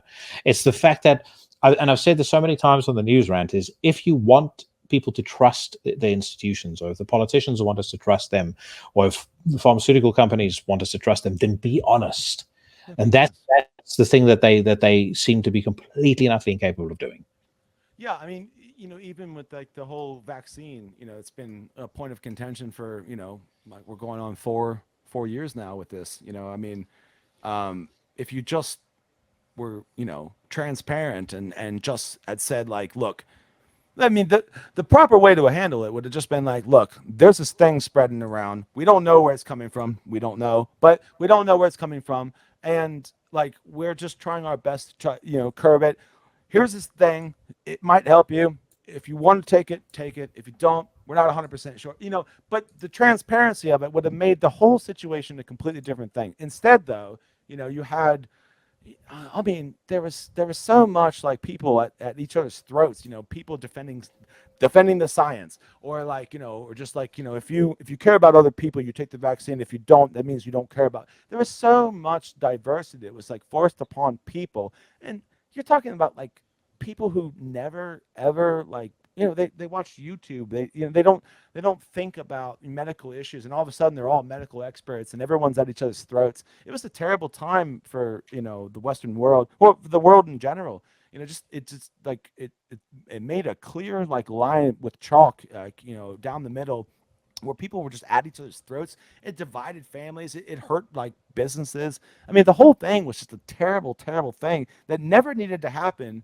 If that was just like real transparency in the powers that be, that, I mean. Well, I think what I find astonishing about the vaccines is that you had so many people that could not, again, binary choice, right? It was either you're pro-vaccine or you're against the vaccine. You had so many people that couldn't understand the skepticism in an industry that has a history, just in the last couple of years, like in the last decade, of paying out hundreds of millions of dollars in civil settlements for things that they did that were unethical with their medicines.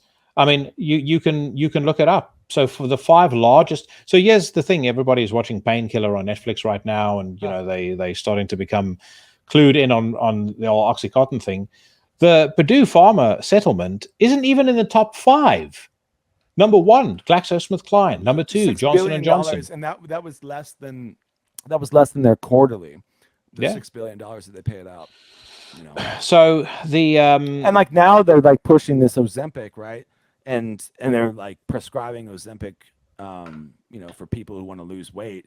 It's a diabetes drug first and foremost, and it doesn't have the 20-year FDA, tests that like get associated where it can get that like FDA approval.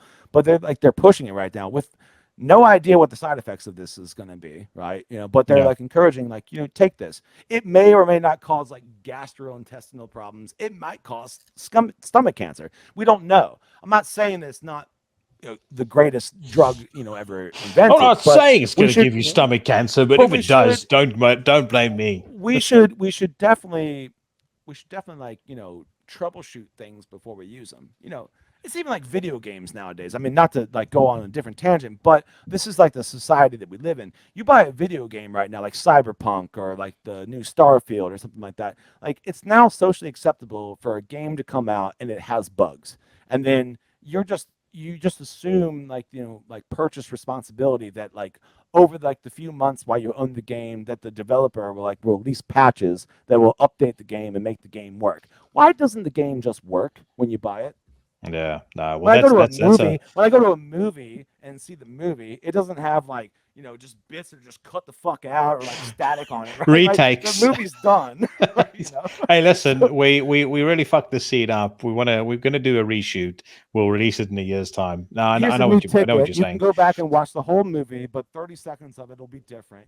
I mean, yeah. The point that I wanted to make about accountability. There's no accountability anymore. The point that I wanted to make about pharma, though, is again, this is where that binary is so well illustrated to me. Like again, you were either a vaccine denier or a COVID denier, or you were like Alex Jones. It could never be somewhere in the middle where somebody goes and says, "Hey, listen, this industry has proven itself time and time again to not be trustworthy.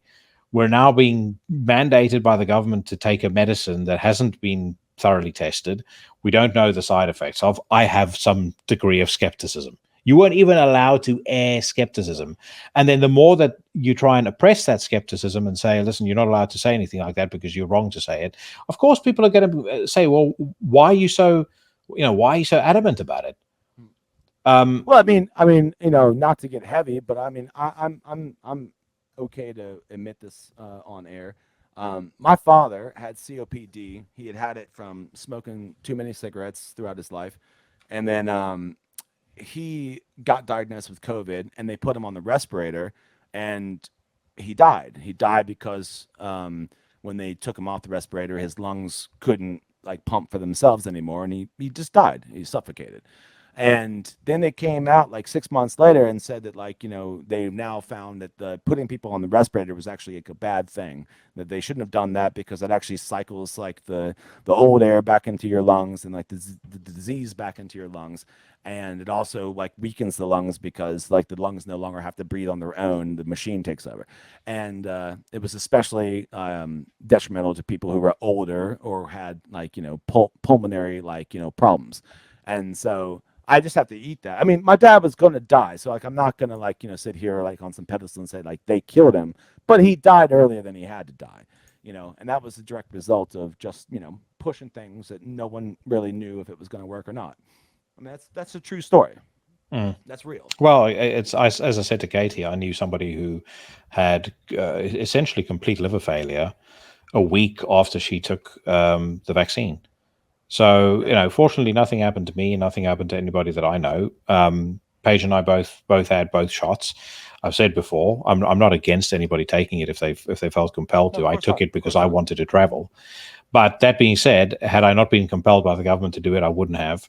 And I will never put something in my body again that the government mandates. Never. Not in a fucking million years. Well, you had mentioned too, like after you gotten it, like I think I remember you saying like something about your workout, like you started like having like low recovery, like you just felt like awful. No, what I started feeling is I started feeling like I was having heart palpitations.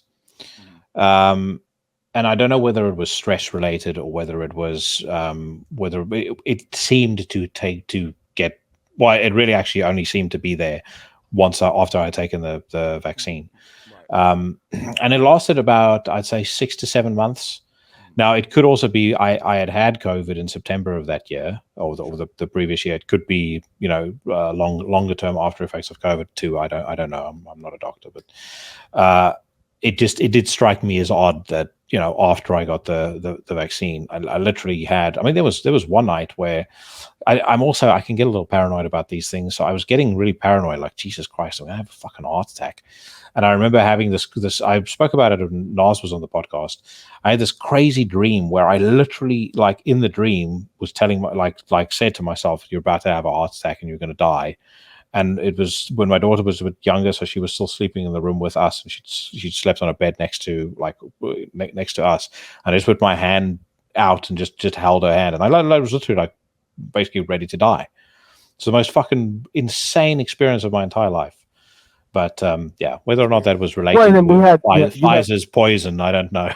But you had Katie on, and Katie, shared some of like the feminine issues that she had to deal with after the vaccine too. So like, I mean, there's something to that, and like, people like you and her don't lie. So I mean, there has to be something weird. Well, like I said, it's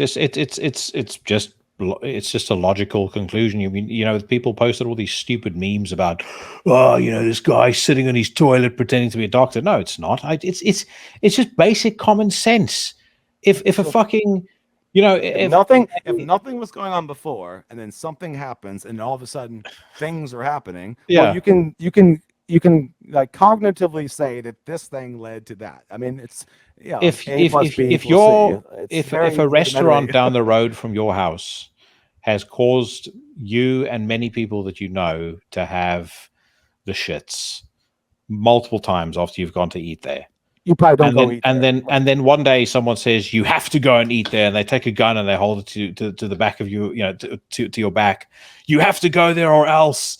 You're gonna go, what the fuck is this? Like, I don't want to eat there. I'm gonna get the runs.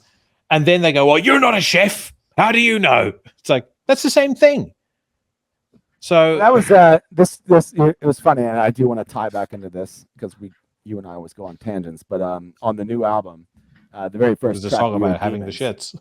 Well, yeah, it's about having shits. Yeah.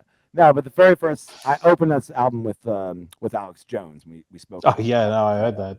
Yeah, and the whole point of that "We Are Demons" song is actually like a satirical song, because it's like playing into both sides of like the political parties that exist. Well, like the social parties that exist, I suppose.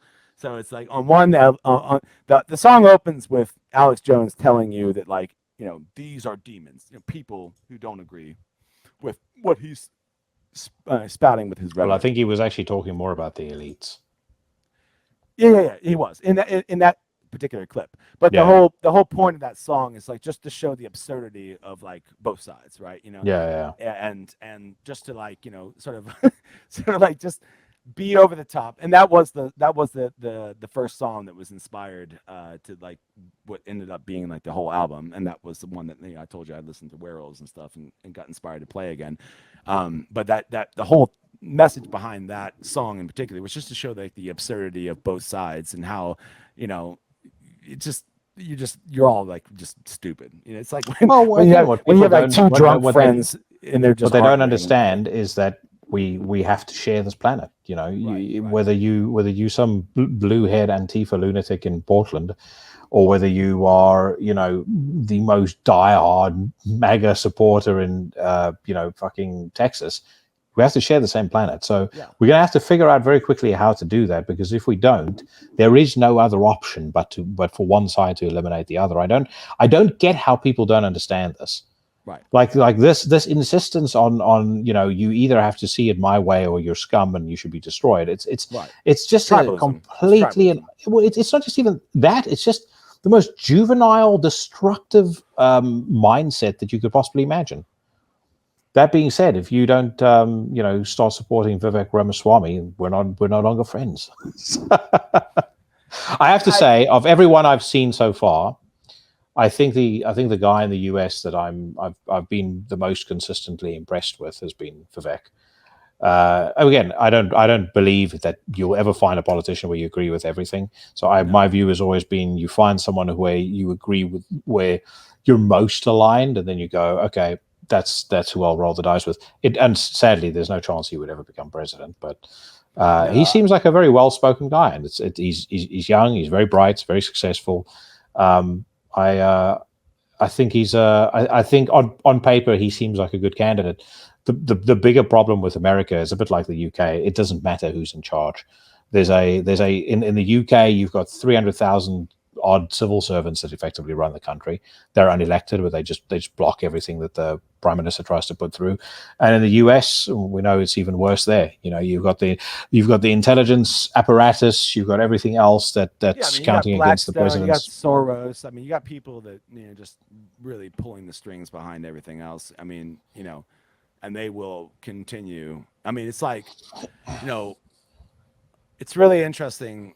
I was like watching. I was watching this interview. I can't remember who it was, but he was like an economist, and the interview was like talking about how anytime a politician like goes on and tells you that like we've lowered like the inflation rate, they just leave one really important thing out, and that is that they didn't bring the inflation rate back down to zero. They just lowered it from, like, say if it's 1.5%, they lower it 0.5%. Inflation is still 1%.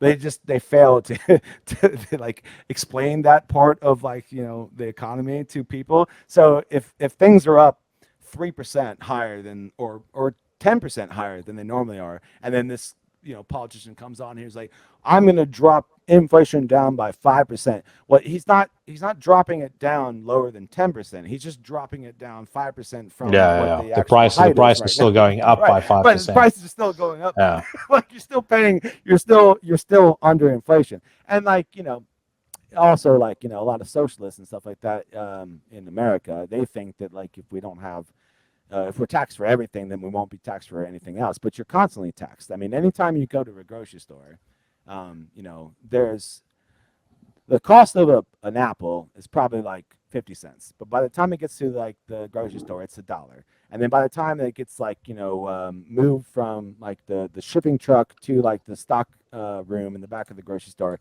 now it's up to $3. And then by the time it makes its way to the shelf, now it's $5.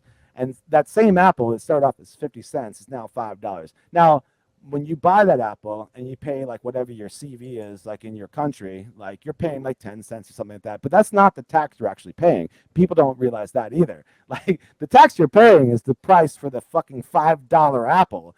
Like that's the real tax. But people are just looking at the receipt and seeing that like, oh, tax is down to like 0.015%. But like, no. You're not realizing you've been paying tax on the whole. That by the time the item gets back to your house, you've paid 3 times what that item was worth before you even got it into your refrigerator. Yeah. But they don't explain that. They don't explain that to people either, right? Again, government has conditioned people into believing that they, when they talk about tax revenue, they've conditioned people into thinking that is actually something that is legitimately due. It's the government's money. They're providing a service. Revenue is income generated by providing goods or services. The government does neither. They basically just say, we want, we're taking our piece. They're a bunch of fucking, extortionists, really, if you think about it, because they're taking your money, at the risk of doing harm to you, throwing you in jail, giving you a fine. It's fucking ridiculous. And then the other thing is, because people don't understand that, they never really question how their money is being spent, which is also what makes some certain people so eager to say, well, tax the rich, give these people help and give these people help. It's like, but guys, that's not the government's money to begin with. That's somebody else's money they've legitimately earned. Who are you to say that somebody, should give up their money?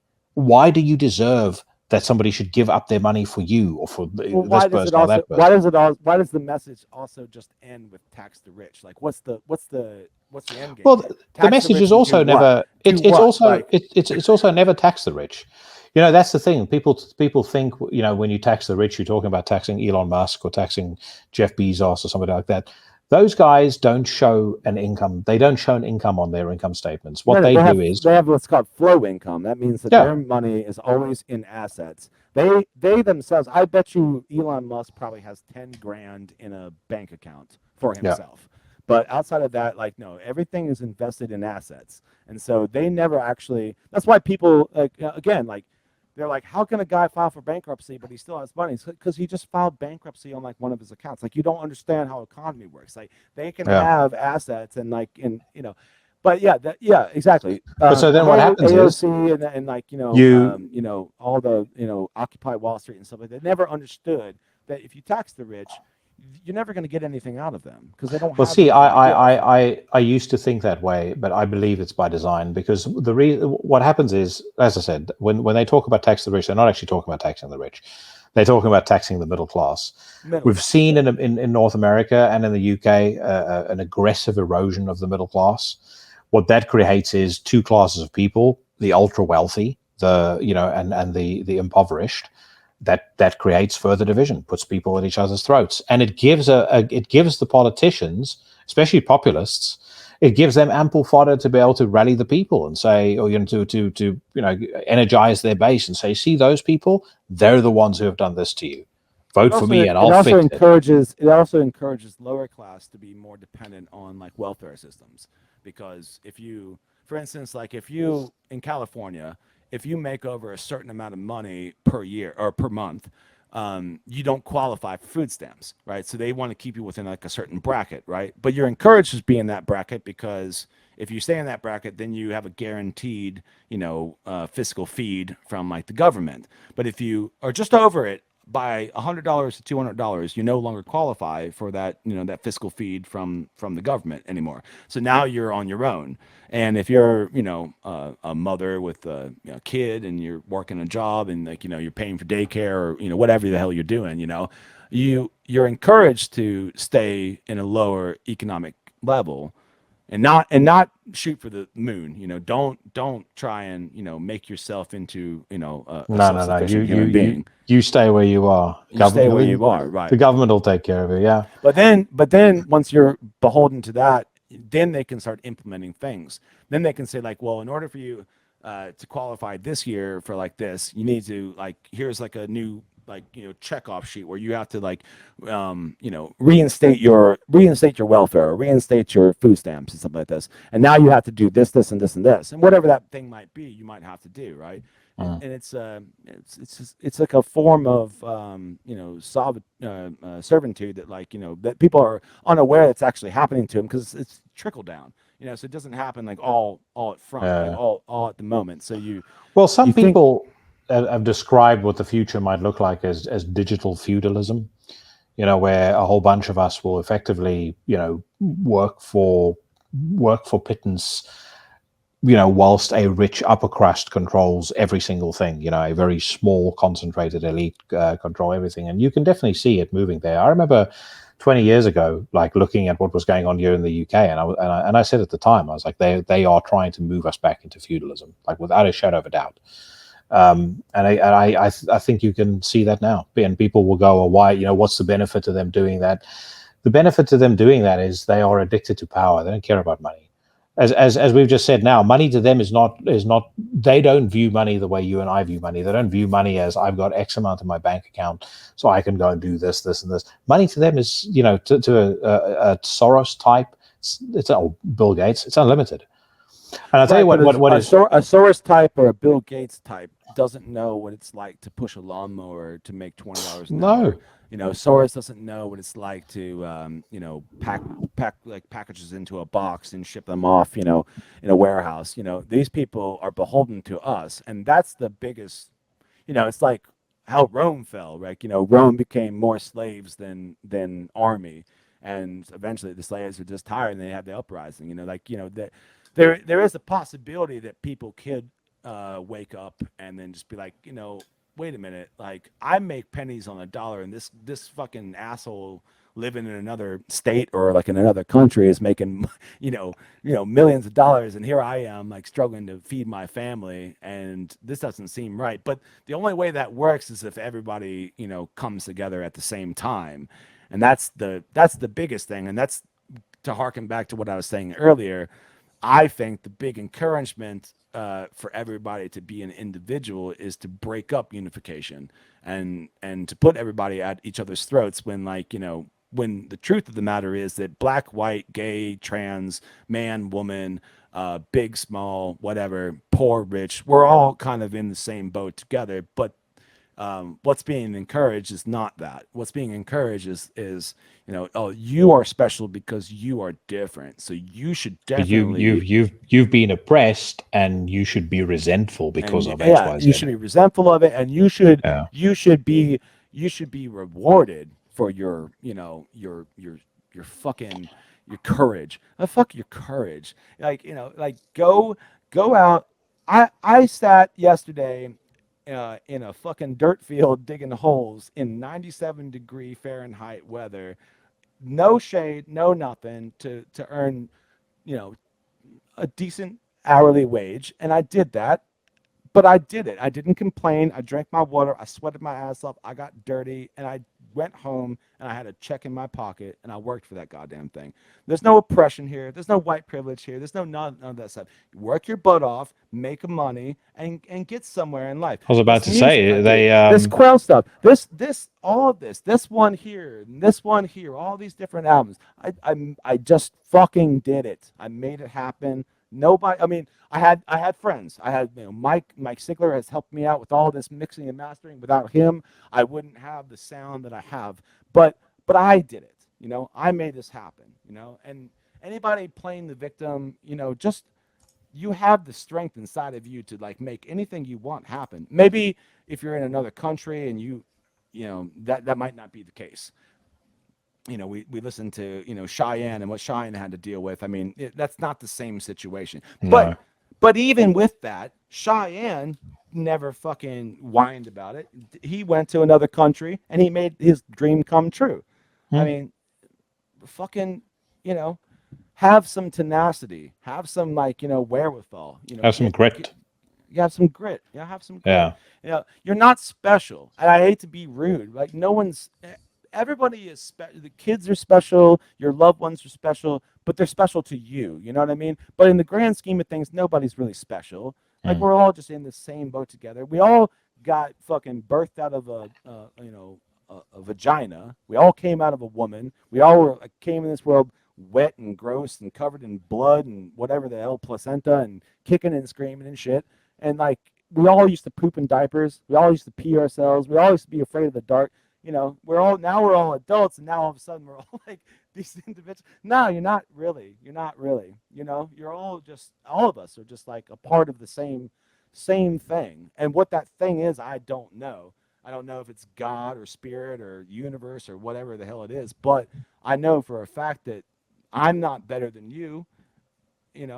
We're all in the same boat together. And the fact that like the world is so hyper focused on all the differences and why this guy sucks and why that guy sucks. And it's like nothing's being solved. And now they're talking about fucking UFOs, and like that's got to be a goddamn lie, because there's no way fucking the U.S. government's gonna just be like, oh yeah, by the way, UFOs, they're real. Now fuck you, fuck all them motherfuckers. It's just a diversion to just keep you distracted from what you're already feeling. Is like you're feeling like there's something weird going on, and the news and social media and everything is just trying to distract people from just being good human beings, making problems where there's no problems. It's designed, as I said, to keep people at each other's throats, so that they don't realize how badly they're being screwed over by the political and the elite classes. That's the main reason. And again, you do that by creating the enemy and by creating resentment. There's nothing. The only thing resentment leads to is hatred. And if people feel like they're hard done by, like as an example, so this is now again going to be it'll be divisive me saying this, but I think the principle stands, right. So you see all of these January 6 guys and some of the penalties that they're incurring. So I think that Enrique, or whatever his surname is, the supposed leader of the Proud Boys, he's just been I got like sentenced 10 years or something to like well, that. no, 22 years, 22, yeah. and a couple of others. Anyway, be that as it may, so they've been given hefty sentences.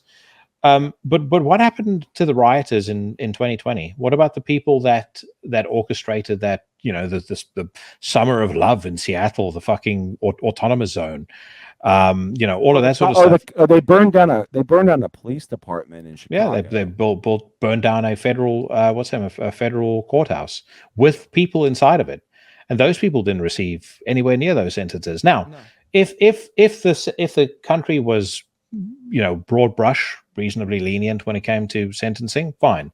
If the country was quite strict, and everybody that fucks around, like Dubai or Singapore, is getting 25, 30 years, that's Yeah. fair enough too. But the problem It's is across when the you board. create when the perception is there that one side is being hard done by versus the other side, it creates resentment, and that resentment just stokes further civil unrest.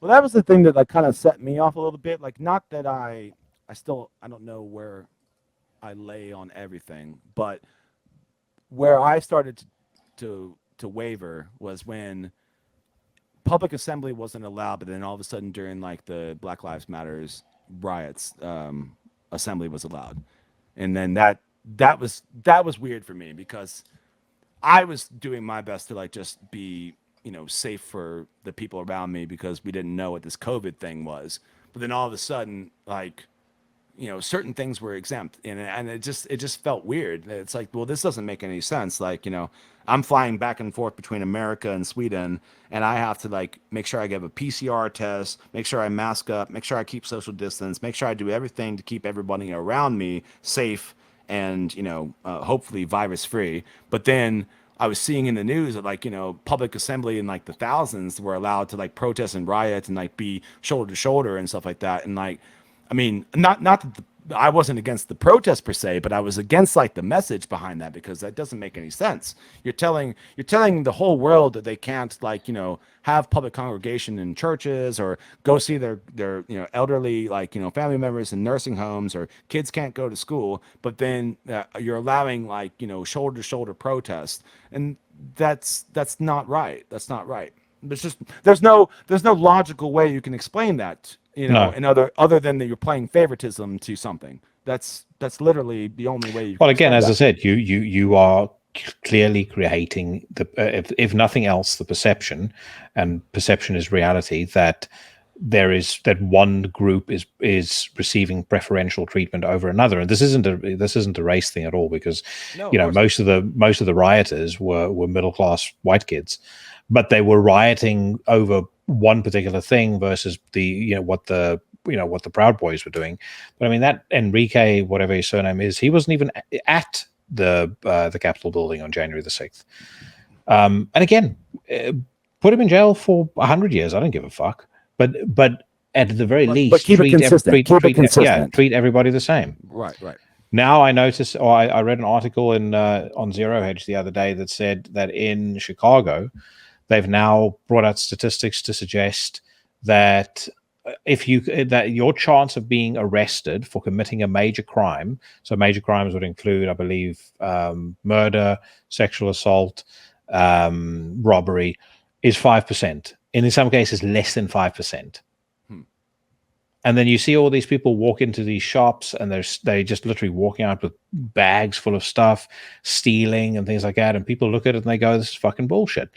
Well, I say something online you guys don't like, and you want to throw me in jail, but these people can do whatever they want. That's right.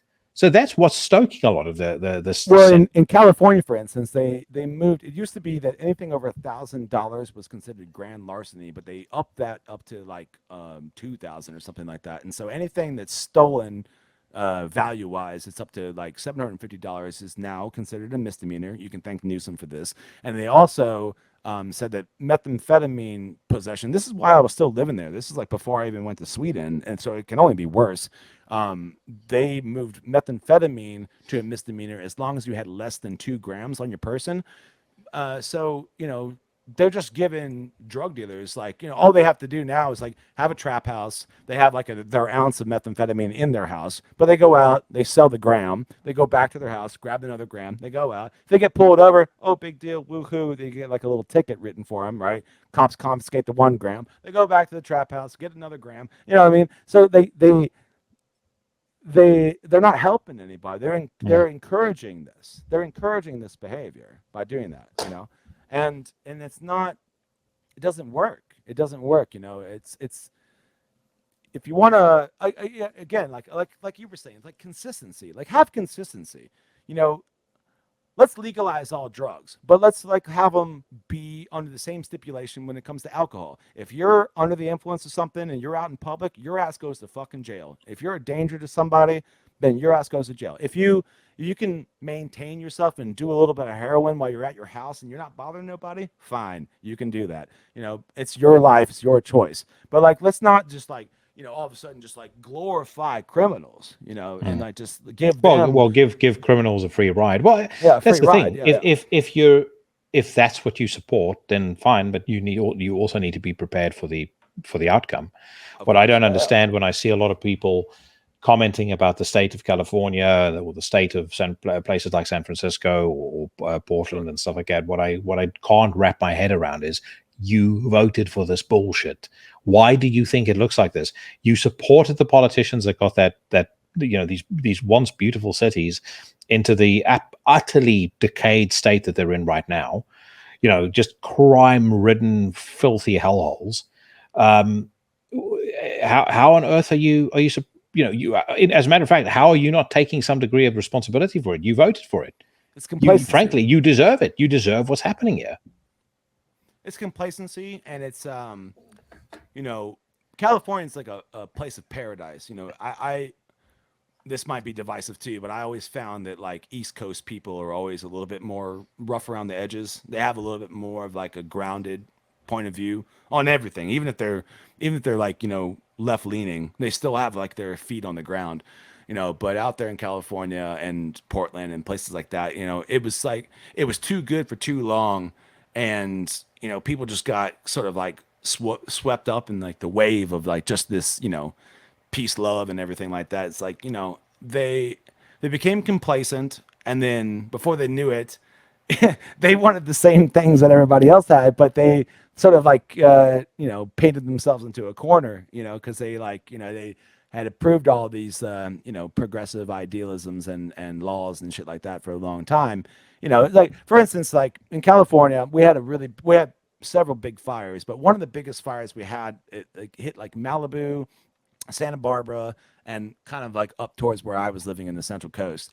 And it was a result because there was an ossuary that said that there was a bush in California that this bird was like an endangered species, and they weren't allowed like the roadside cleanup crews weren't allowed to like cut down these bushes because they were like the habitat for like some endangered species. Well, wouldn't you know it, California had a big drought, and these bushes like sort of like served as like tinder for like a fire.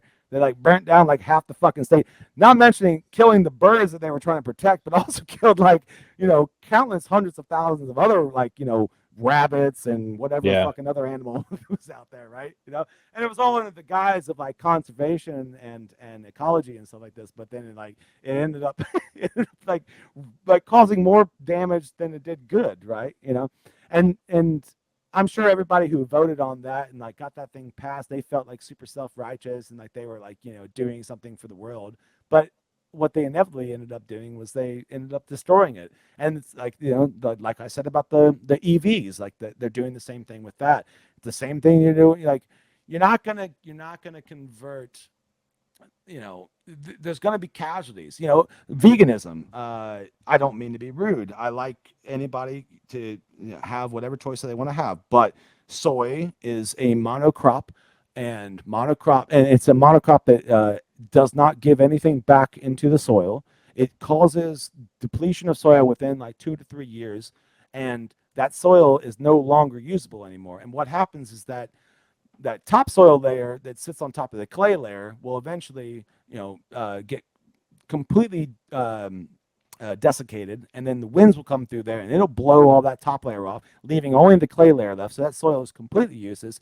But also on top of that, like this is what started the Dust Bowl. This was the same thing, was monocrop agriculture that started the Dust Bowl. And that was, you can read like the Grapes of Wrath, which people don't read books anymore, but read the Grapes of Wrath, and then you'll learn a little bit about like, what happened during the Dust Bowl and how people like migrated out of like their, rich, like fertile lands to another place because they were encouraged by big agriculture to like grow certain monocrops that decimated like their soil. And we're doing the same thing now.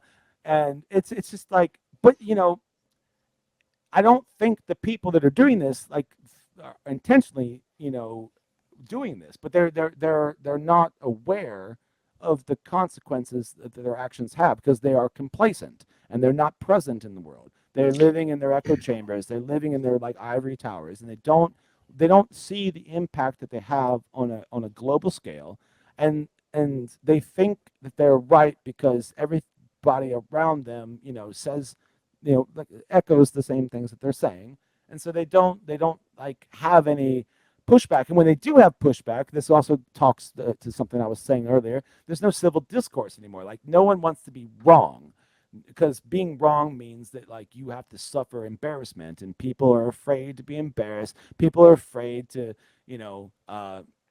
just deal with consequences. Everyone has to be right. Everyone's an individual. Everyone's great. You're special. Well, you're not. You're flawable. I am a flawable person. I've made tons of mistakes. I've admitted some of them on this podcast before. I make mistakes. You make mistakes. Everyone listening to this has made mistakes. It's okay. But until we embrace that as like personal growth that makes us better as human beings, we're never going to get over this hump, because everyone just has to be fucking right because of their Well, stupid fucking egos. it comes back to my it comes back to my point that I made earlier. It's those two things: the binary and emotions first. Everything is led with emotions. Electric cars. How does it make me feel to drive an electric car? I'm saving the planet. Don't give a shit about the fact that the battery is, very difficult to recycle, if at all. Sure. Cars, if that car sets on fire, conventional conventional fire prevention techniques can't put out the fire. Forget about the slave labor, all of that stuff. Same as you say about veganism. Oh, I'm saving the animals. Here's one that's going to blow. Here's one that's going to blow all the liberals' minds right now. It's going to blow all your minds. You're all going to hate me for saying this. But the war in Ukraine. Now, whenever has Democratic parties, liberal parties ever been pro-war? If you stand with Ukraine, you are pro-death. There's no way around it. If you stand with Ukraine, you're pro-death. You're pro-war. You're okay with people in Russia dying. You're okay with it. I mean, at the end of the day, you are. If you stand with the people in Ukraine, and I'm not saying that they don't need people to stand with them, but if you're supporting the war effort, then you're supporting war. What you should be supporting is diplomacy. Let's get this shit done with. Let's have civil discourse. Every single war ends in civil discourse. It ends in diplomacy. Look at all wars throughout all history. It all ends in treaties or pacts or whatever, right? So this war will end eventually. It will end in some sort of a treaty, some sort of agreement, some sort of a pact, right? It will. But as long as you continue to support it, you're supporting like the tens of thousands of deaths of both Ukrainians and Russian people senselessly for something that will inevitably end in some form of diplomacy. Some form of ceasefire or truce. Yeah, I agree. So think about that when you have your little flag like flying in front of your house or on your bumper sticker. Like you're supporting death. You're supporting war. And you say you're not against, you're pro-life and you're pro-choice and you're anti-war, but if you stand for this kind of thing, you're not honest. You're a hypocrite. You're dying. People are dying for this right now. And they're dying on both sides, And most of the people that are dying, they don't even have a fucking horse in this race because they're not even allowed to make a choice. A lot of the people in Ukraine, a lot of people in Russia, they're forced to be in that battle right now, and they don't even want to be in it. I mean, they don't want to be fucking there fighting people that are like their neighbors. They probably have family members like that live in Ukraine and vice versa. They're fucking having to kill each other for some fucking idiot, whoever the idiot is that's like behind all this. They're dying for that guy. They're Yeah. not dying because they hate that dude across the borderline. It's stupid. It's stupid. It's senseless. And I don't support it at all. I don't stand with either one of them because I think it's fucking horrible that people are dying in 2023. We're still having wars when we know how bad it is. It's fucking stupid. It's stupid. Yeah. But no one wants to read, Yeah, no, 100%. All right, my friend. Thank you so much once again for your time. We're gonna end on that peak. I mean, people know what to expect when you're on the podcast now. Sure. I think the conversations get spicier every single time you're on. Dude, great to talk to you again. We will definitely need to do it again at some point soon, and hopefully in the next 12 months we'll actually see each other face to face finally. Absolutely, yeah. We'll talk offline, and I think I'll make that happen here. And it'd be lovely to see you. I mean, and thank you also for having me on. I mean, it's always a pleasure, and thank you for always supporting Quell and everything I do. I mean, it really, really means a lot to me. So, anytime, brother. Yeah, man. All right, I will talk to you soon. All right, man. Later, guys. Keep it real on the streets. Bye bye.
Wasteland to erase.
You just listened to the title track of the new Quell record, All That Was and Will Never Be, featuring the creative stylings of this week's guest, Evan Hopper, my good friend. Great having him back on the podcast, and I hope that you guys enjoyed that episode. The link to the Quell Bandcamp will be posted in the description to the podcast as per usual, so head over there, show Evan some love, let him know that it was old Jackson at Into the Necrosphere that sent you. This was his first appearance since episode 162, and he will almost certainly be back again very, very soon. Right now, I mentioned there will be no review roundup this week. We will save that for next week, but there are plenty of bands who need to be rounded up for judgment on this week's news rant. So if you thought the movie Talk to Me was one of the scariest things you've ever seen, it might be time for you to get to stepping, because this is my weekly news rant. Roundabout for judgment. And hang them where the world can see. The journey begins on metalstorm.net. First news headline is that October Tide have dropped a new track. It says here, in anticipation of their longed-for album, The Cancer Pledge, Sweden's Death Doom operatives October Tide have put out the second advanced single entitled Blotfattig. The new outing comes out on October the 6th, 2023 on Agonia Records. They put out a song called Tapestry of Our End back in October, and I think we may have had that song featured on the news rant for episode 192. I do recall enjoying the song. It did take a little while to get going and grow on me, but I liked it. So let's hear what Blotfattig sounds like.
I've got to say, where that previous song took a while to get going, as we said before we started listening to this track, this one does not mess around for really any period of time.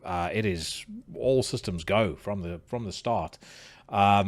Great opening, 1 minute 30 seconds. I think that Alexander Hogbom, the vocalist, I think he sounds particularly effective. Interesting. I don't know whether or not it's because he's singing in his native language that he just seems to have a better idea or better sense of rhythm in his voice and a better sense of timing in his voice, but he definitely sounds just much more impactful. There's something more dynamic about him singing in Swedish than there is him singing in English, and that's coming from somebody who's not listened to the whole album end to end yet, but I think he knocks it out of the park. I like the riffing as well. I really like the melody, and the melody is maybe a little bit more intricate, and certainly kind of from my recollection of the previous song, a little bit more sped up. But I am definitely enjoying this so far, and I'm enjoying it a lot more than I did that first single. So let's get back to it.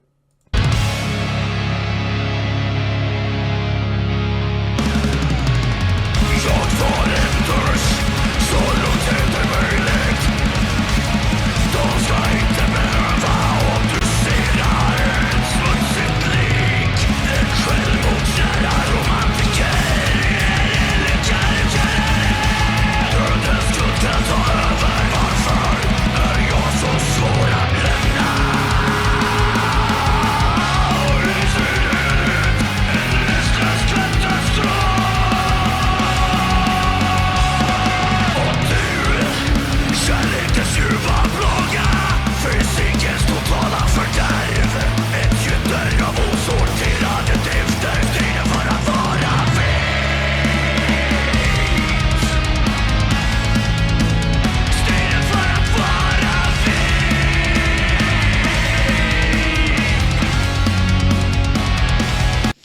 a little drumful there. Cheeky little drumful, I think, is the right phrase, by Jonas Skolt.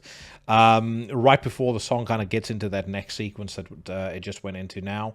I think the blast beat works, but that melody sounds maybe a little bit mundane. But that being said, it's not long before it kind of throws you into the next bit that I really enjoy. So I would give this a thumbs up. I really like it, and good signing or good signing for Agonia Records, I should say. Their previous record was actually also out on Agonia Records. I'm surprised that Agonia Records haven't faced mass cancellation after they decided to sign Inquisition, but maybe that's maybe it's not as big of a deal as I have been led to think it is. When I pore over the Reddit comments about Inquisition and other bands of their ilk. Speaking of which, Dawn Raid have called it quits. I know incredibly sad news for probably most of the Legion. It says here, after 8 years of existence and 3 full-length releases, atmospheric black metal purveyors Dawn Raid have decided to disband. All upcoming shows are cancelled. More can be read in their statement down under. Full statement from the band. Dawn Raid is finished. This band has not stopped for 8 years. We were touring before we even had any music recorded, and we have toured further afield than we ever imagined. We have spoken about ideas of anarchism and liberation at every show we've ever played, given out thousands of copies of Beyond Chaos in merch orders and at shows. We've tried our best to attack fascism in this scene head on at every opportunity we had, and we try to use every platform, every moment possible to spread these ideas to our comrades. I did add in the last bit about the comrades. But anyway, we're at a point where Dawn Raid is no longer the right vessel for us to express ourselves creatively or politically. We've said what we needed to say in places that hopefully needed to hear it. All shows from today will be cancelled, and we sincerely apologize for that. Thank you to anyone who cared about this and every wonderful person we've met. We love doing it. All money and future merch orders will be donated to Sea-Watch, and all cash will be given to the Liverpool Migrant Solidarity Network. See you in the streets. I think everybody knows my thoughts on Dawn Raid. I don't give a shit that they have broken up. I wouldn't say I go as far as to celebrate their split. I've never enjoyed their music, but I know that there are some folks that do. But to me, this is just a different side of the same pull. Whether it's NSBM trash or whether it's a bunch of communist nonsense, I do believe that black metal, especially black metal, needs to be apolitical. It needs to be apolitical by its very design. So I've never been a supporter of anybody pushing extreme political views of any stripe within black metal. So I don't really care about these guys departing. One thing that I should comment, and I'm not shit-stirring, I'm just making an observation here. Typically when a band breaks up with this suddenly, and they've got a bunch of shows booked and those shows are being cancelled, there's more at work than meets the eye. And I would not be surprised if we were to learn of someone in the band perhaps having gotten up to, I don't know, shenanigans that maybe they shouldn't have gotten up to. That's pure speculation, by the way. I'm not pulling a Justin Horvath, I think it's Justin Horvath of Hell's Headbangers, and saying that, hey, by the way, Obituary are a bunch of racists, which... Why you would do that, especially in 2023, to me is the most insane thing ever. But that's, a topic of conversation for a different time. I just normally when a band breaks up this rapidly and there's really, if you think about it, no reason why they should have broken up. Their star was in the ascent by all things, or by all measures. There's always something going on that maybe we're not privy to. But anyway, seems to me nowadays like there's something going on with just about everybody. Old Russell Brand recently brought to justice by the mob. Again, it's one of those situations where we're going to have to take a back seat and wait and see. I'm naturally skeptical of decades-old accusations that are thrown around about somebody right around the time that they start speaking ill of the political class, of Big Pharma, etc. But that being said, I as much as I believe in innocent until proven guilty, I'm also certainly not going to declare somebody innocent before I've not actually seen anything about the case. I hope that he's innocent, but time will tell. Okay, next up we have got a new song by Vexed out of the UK. So it says here, Vexed have revealed a brand new visualizer video for Lay Down Your Flowers, the song that appears on their recently released full-length album Negative Energy. I can't remember whether we've listened to Vexed previously. The fantasy figure on the thumbnail is filling me with some degree of skepticism as to whether I'll like this, but let's give it a listen.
I think 60 seconds is about all we need for that. Megan Target comments below, The Boy Who Cried Wolf is a story that we are all familiar with. Lay Down Your Flowers is based on the vindication of the people who have had to endure living their lives in constant fear and threat of tragedy, finding the courage to stand up to those who put your emotions and good nature to take advantage, and claiming back your sanity, which was so manipulatively taken from you. Yawn to that, and yawn to the song. If that is Megan singing, she's got a hell of a voice, but it's not my kind of music. There are few bands that can pull off that style. The Acacia Strain is one of them. Can't really think of all that many others. Speaking of not being able to pull something off, whoever directed Talk to Me, the horror movie that supposedly everybody is creaming themselves over, they're not able to pull off scary horror, because I watched it last night and it fucking sucks. It has a cast of some of the most intensely dislikable characters I've ever seen in my entire life, and you literally go through the entire movie just wishing that Billy from Saw, like the little puppet on the tricycle, would turn up and wipe all of them off the face of the earth. Either Billy or Predator. But yeah, I know it's got 95% on Rotten Tomatoes. To me, that is possibly a comment on how redundant Rotten Tomatoes has become. But for those of you excited about seeing it, temper your expectations is what I'll tell you. It fucking stinks. Okay, next up, we've got Blood Incantations streaming a new track with an official music video. So it says here, just before they hit the stages across the North America with Cannibal Corpse, Mayhem, and Gorguts, Blood Incantation have dropped a brand new music piece called Obliquity of the Ecliptic. It's part of their new 12-inch maxi single, Luminescent Bridge. I like me some Blood Incantation. I'm very jealous of that lineup for North America. I mean, Cannibal Corpse, Mayhem, Gorguts, and Blood Incantation. That's some serious fucking beef packed up on one stage. I would not want... I know Cannibal Corpse are great live. I would not want to follow Mayhem if I were... I'm not sure how they'll do it. I'm pretty sure Cannibal Corpse will headline. I wouldn't want to follow that. That show, like when I saw Mayhem, to me that was the zenith of extreme music live. It's one of the most immersive, absorbing, exhilarating things I've ever seen live. And I by the way, I partly mention it because they brought out that live album this past weekend. I know, probably like me, most of you guys just give most live albums a miss. It is well worth checking out. It's fucking sensational. Some of those older songs in particular are just played with so much energy and just so much vibrance. It's absolutely something that you want to check out if you're a Mayhem fan. Yeah. Anyway, I'm going to stop pontificating about that and let's hear what Blood Incantation has churned up in 2023.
I know I've let that one run on a little longer than 60 seconds, which is, you know, standard for the opening gambit of any of these reacts. But yeah, it's not bad. I don't know whether it's hitting me in the feels.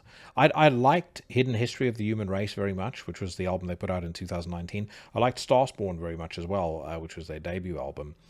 There's just something about this that I don't know whether it's the mix, I don't know whether it's the riff.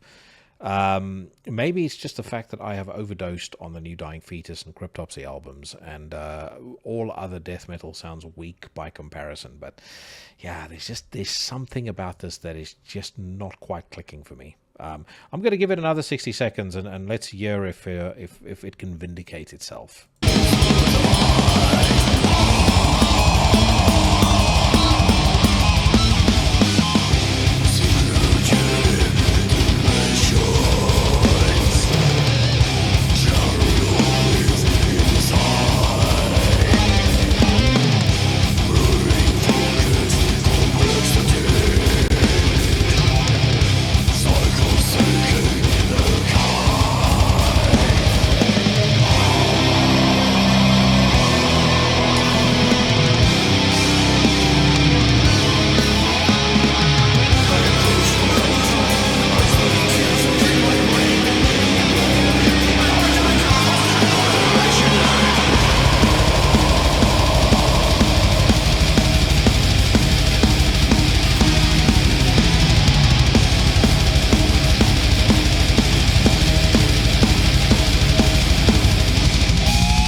So, I mean, let's focus on the positives. As cheesy as it is, I actually don't mind that music video. You know, man dressed up as a goat, masked figures flanking him, no doubt getting ready to sacrifice a virgin of some sort. I think all the instrumentation is very capably performed. I think Paul Rydell, I think it's Rydell is his surname, the vocalist, I think he sounds quite good. I think he maybe lacks a little bit of punch. Certainly, there seems to be a little bit of power missing from his voice versus what I recall from previous Blood Incantation records that I listened to. And again, I mean, maybe I just need to go back and check out those albums to remind myself. But there feels like there's an urgency missing from the song. That's actually, and by the way, when I talk out loud like this, like a fucking imbecile, again, I want to stress, these news rants are literally the first time I hear most of these songs. It's the first time that I see the 99.9% of these articles, unless it's, you know, popped up on my phone or it's been shared by somebody on Facebook or something. I don't see it. I specifically keep this so that, you know, the first impression I have is the first impression you hear me recording. So there's an idea to it. The idea is for it to be spontaneous. hence why sometimes I'll stammer over my words like a fool because I'm busy formulating my own thoughts. But yeah, I think I have sussed my beef with a new blood incantation, and that's a lack of beef. Maybe these guys don't eat beef. Maybe that's the problem. But yeah, no, it is just there's a lack of urgency here. It's just not convincing me. It doesn't make me feel like it wants to inspire me to destroy everything in my room. It's not bad, but I have heard this band way better. I think that's the best way to describe it. All right. Let's move on. From one band who perhaps lack urgency to a band who never disappoints, the Amenta. They have premiered their cover of Alice in Chains' Angry Chair. This was always one of the covers that I was most keen to hear of this EP. And spoiler alert, I actually have heard it already, and it's very good, but I'm going to listen to it in any case. You see, I tell you guys in the event that I have actually heard something in advance of recording this, but it says here, Extreme Metal Innovators, the Amenta, present a second advanced track from their forthcoming EP, Plague of Locusts. That title track of Plague of Locusts, masterpiece. A twisted and dingy take on the hypnotic Alice in Chains song Angry Chair. Let's hear what it sounds like.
I must admit, when I first saw the lineup for this EP, this was probably the cover that stood out to me as the one that I had to kind of take a step back and go, that's an interesting inclusion.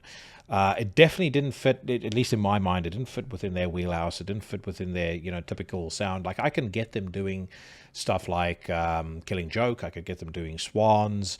I can get them doing My Dying Bride even. But this was the one where I kind of thought, Jesus, how are they going to pull that off? But for me, they have absolutely knocked it out of the park with this.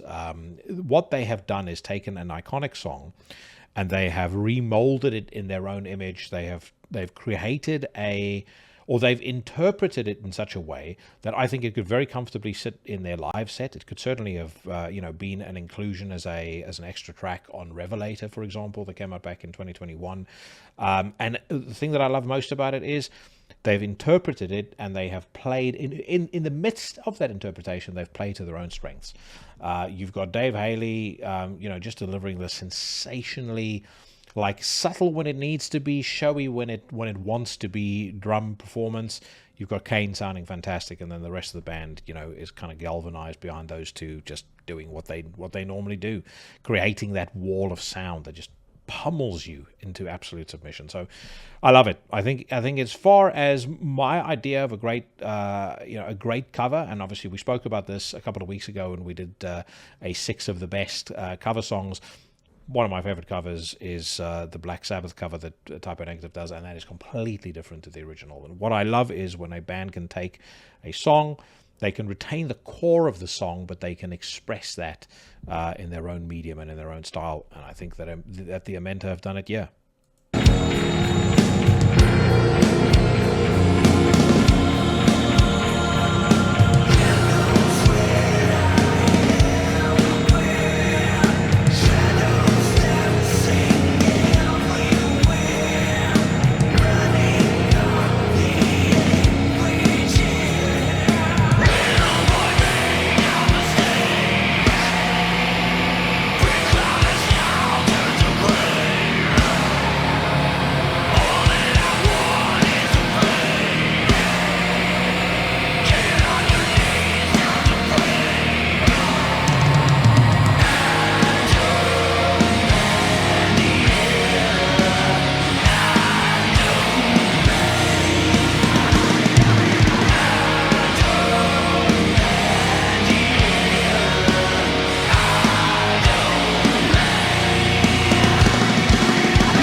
Top-notch work by the great Kane Cressell, and by everybody in the band, frankly. But man, Kane, what a singer, what a talent. My only wish for this band is I'm looking for a cover of either War Dance by Killing Joke or Total Invasion by Killing Joke. I think those two songs would suit their style perfectly. I know they do I think it's Asteroid on the EP, but those are my two songs. If I could hear them do one of those two, I will be a happy man. But I love it. I think that cover is great. Let's move on to the next one. L7 reveal a video for their new song. I actually haven't listened to this. I'm not even sure if I'm going to listen to this, but I have shared in the past. I do have a bit of an affinity for L7, especially Bricks Are Heavy. I mean, I don't give a shit how necro you want to be. There are some great songs on that album. Diet Pill is fantastic. Shitlist, genius. Yeah, these girls had Tude before, having Tude as a woman was anywhere near being cool. So anyway, it says, American rockers L7 have premiered a new music video for Cooler Than Mars, the new standalone single, which was produced and engineered by Norm Block at Happy Ending Studios, Los Angeles, California. Guitarist-vocalist Donita Sparks shares. The song was inspired by the ongoing catastrophic news of climate change and the strange passions of billionaire space cowboys to explore and exploit the outer limits of our stratosphere. I assume that she's referring there to Elon Musk, and probably just to Elon Musk, because I think he's the only space cowboy billionaire who is on the wrong side of, I would assume, the wrong side of Donita ideologically. I think the irony of people that moan and groan and say how terrible it is that billions are being spent on space exploration, and we could sooner use that money to heal Earth. They seem to not understand the advancements in technology and the advancements in a number of different areas that space travel has actually gifted the human race. I mean, advancements in satellite technology, telecommunications, weather forecasting, medical imaging. It also has improved exponentially our ability to actually monitor, anticipate, and in some cases even mitigate the impact of natural disasters. So, cool your jets before you write off space exploration completely. And sure enough, she also says here, I feel there is nothing out there that is as mind-blowing as the biodiversity of what we have here on Earth, because we're cooler than Mars, damn it. So, yeah, it just feels... Oh, actually, sorry, I should have mentioned this too. She says, seems to me such obsessions and resources should be totally focused on healing the big blue marble. I mean, so those resources should be or better focused on healing the big blue marble. But the question is, better focused by whom? The government? The same government who has such an exceptional track record of quickly and efficiently solving all of our other problems and crises, whether it's COVID. I mean, let's think more recently, East Palestine, the fire in Maui. You name one thing over the course of the last maybe 2 to 3 decades that the government has done right. I'll probably name 5 things that they have turned into a complete and utter clusterfuck. And then the other question that I always have for people like this that, talk about how, effectively what they're saying is money should be taken off the rich and used to save the earth. So what about her and her bandmates? What are they personally doing to save the planet? Are they using their recycle bins? Are they driving electric cars? I find that people that make these kinds of statements, those sentiments very rarely have anything to do with actually knowing the nature of the problem and wanting to make a positive change, as much as it has morally elevating themselves without any kind of subject matter expertise at all. And I think, I talk about these things on the podcast, and just in case there's anyone that listens to me talking about this and thinks, that old Jackson, he's overreacting once again. Obviously, I spoke to Alan about it. I've spoken to Evan about it. Shock horror. It comes up in my conversation with Nas next week. But to give you an idea of how serious some of these ideas or some of these climate zealots are becoming about making very radical changes to the way that we live our lives that's going to impact all of us. There was an article this past week in the Daily Telegraph about a group called the C40. They are a think tank or a consortium consisting of mayors from 96 cities across 6 continents. They are chaired by Sadiq Khan, who's London's mayor, London's incredibly inept mayor, I should say. They also have sponsorship, I believe, from Michael Bloomberg and from Bill Clinton. So these are not insignificant people. They have put forth a list of what they call the Future of Urban Consumption proposals. And in it, they have, for a number of different headings, some of which I'll share with you right now, they have what they call a progressive target, and then they have a ambitious target. So firstly, when it comes to aviation, their progressive target is, for you and I, 1 short-haul return flight of less than 1,500 kilometers every 2 years per person. Their ambitious target is 1 short-haul return flight every 3 years per person. Dietary change is the next heading. The progressive target, 16 kilograms of meat per person per year, 90 kilograms of dairy consumption per person per year. Ambitious target, 0 kilograms of meat consumption per year, 0 kilograms of dairy consumption per year. Clothing consumption, progressive target, 8 new clothing items per person per year. Ambitious target, 3 new clothing items per person per year. And then one of the ones I find most hysterical, vehicle ownership. Progressive target, 190 vehicles per 1,000 people. Ambitious target, 0 private vehicles. That's the future that these tyrants have in store for people like you and I. They, of course, will be inoculated against whatever insane things they put forth. But for you and I, the freedom to choose what we eat, what we travel, where we travel to, even what we wear will basically be removed from the equation.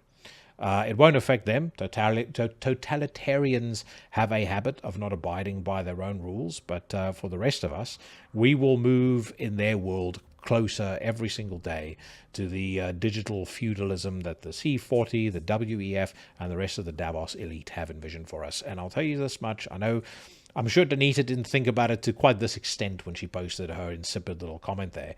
But every single time that you voice your support for this kind of trash, you are just helping these people get closer to what they want to achieve. Absolutely no doubt about that. Even on its face, imagine what happens to a number of major industries if some of those ideas were to be enacted. Tourism basically basically goes to zero overnight. The automotive industry eradicated overnight. The retail industry gone practically entirely overnight. All of the industries that service those industries, whether it's the tech space, whatever else, gone. Hundreds of millions of jobs lost, and most likely a very sizable chunk of the people that worked in those jobs wouldn't be able to be employed elsewhere because they wouldn't have the expertise and the experience to transfer or to carry over to a different sector. So what these people are proposing, what is on the agenda of the C40, the WEF, and all these other scumbags, it does not benefit us in any way, shape whatsoever. They will come to you with this idea that we're supposed to save the Earth. It's got nothing to do with saving the Earth, and it's got everything to do with them creating this digital feudalist utopia that, as I've said, they have got in store for people like you and I, for the peasants, the underlings. Anyway, on that principle, we are not going to listen to the song. So let's move on. Code have got their new track out. It's called Hunting for Caesar. They do have a what's his face? They've got a Bandcamp link in there, but let's see if we can find it on YouTube. There we go. Actually, they don't seem to have Hunting for Caesar in there. They just have the other song, The Long Drop, which the Long Drop, as far as I know, is an outside toilet that that people used to use before the days of indoor plumbing. But anyway, I like Code very much. I was a massive fan of the Flyblown Prince, so I am very keen to hear what this sounds like. I have heard from my friend Marco some negative feedback, I think, to put it mildly, but let's give it a quick spin.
One thing that you can never take away from Code is they always turn in something that sounds unique. That has been the case pretty much since the Cotton Optic, which I think that was the name of their first record. And fun fact, I was one of the first people to ever interview this band. I interviewed them face-to-face for Chronicles of Chaos, and then I believe that the episode that I did, and again, I'm not exactly sure of the episode number, but the episode that I did with Aort is probably one of the few long-form episodes that you'll find with somebody from this band anyway. I was also wrong. The first album was not called The Cotton Optic. It's the first track on the first album. The album itself is called Nouveau Gloaming. But anyway, the point was they always sound super original and super unique. No difference here. I mean, it feels to me like it's a bit of a departure from the Flyblown Prince. It feels like it's a little bit more frenetic, but then it also brings in some of those clean singing avant-garde parts that, was really a permanent fixture on many of their albums, especially Resplendent, Grotesque, and I would say Augur Nox as well. My view about this band is their absolute finest hour, without a shadow of a doubt. And if you haven't listened to it yet, I have spoken about it on the show before, but maybe you're new to the podcast and you don't know it. But go back, listen to a song called I Hold Your Light. It is off of Resplendent Grotesque. It came out in 2009. It leans pretty heavily towards the not even remotely close to black metal side of their musical spectrum, which is pretty wide to begin with. But it is a work of exceptional genius. It sounds to me like Aha doing black metal, and it is fucking fantastic. But yeah, like I said, a departure. I do quite like it though, so let's get back to it.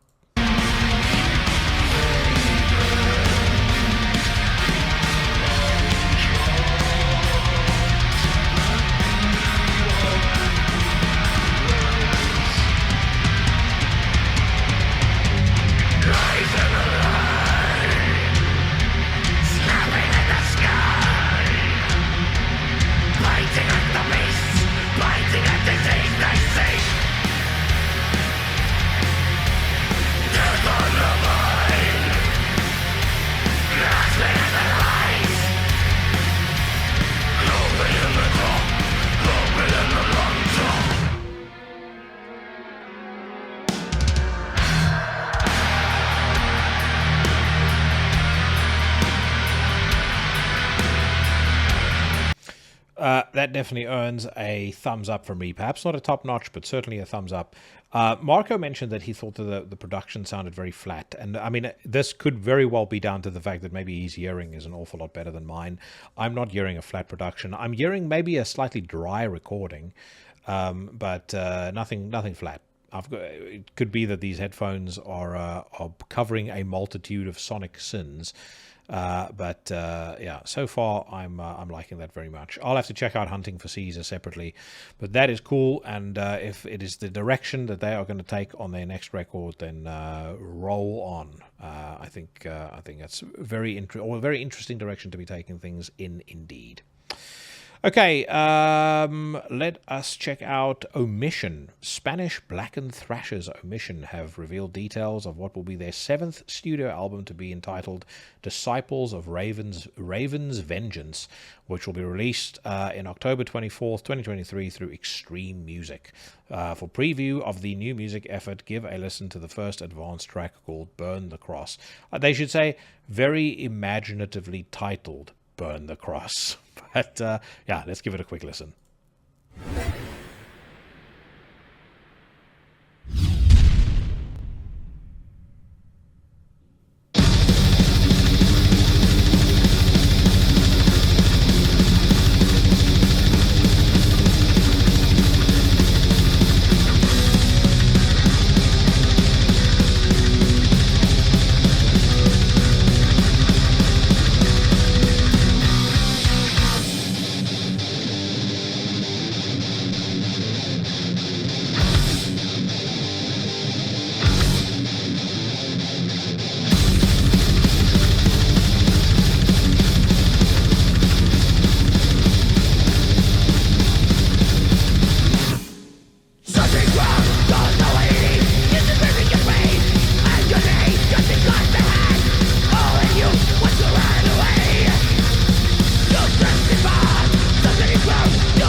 There's nothing about this that is particularly remarkable. There's nothing about it that is jumping out at me. But I'll tell you what, you can hear these guys are enjoying the shit out of what they're playing.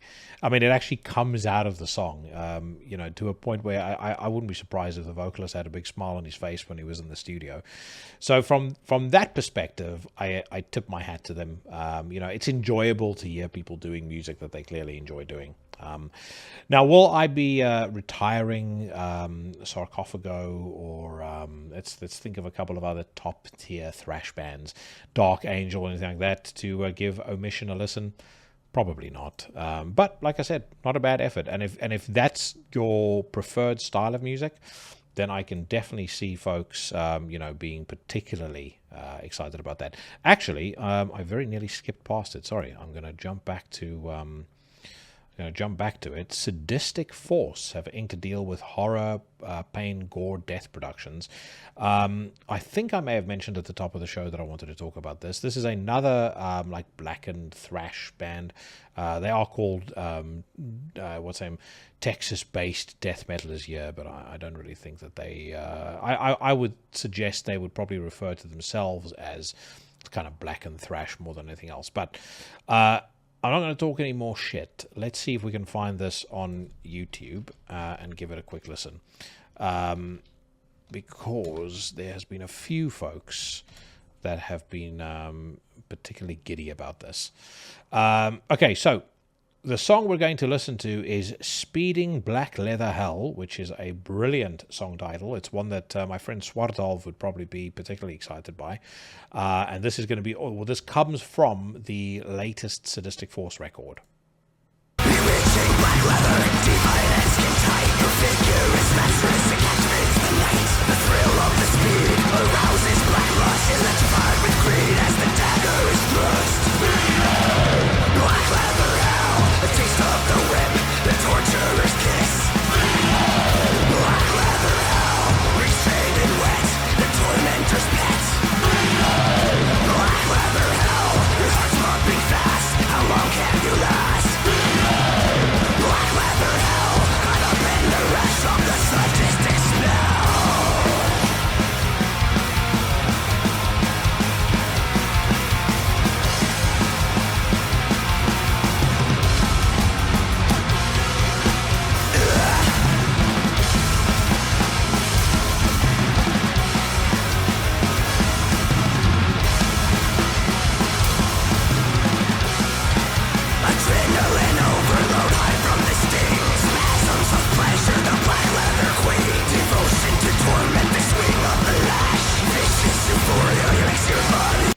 That is more like it.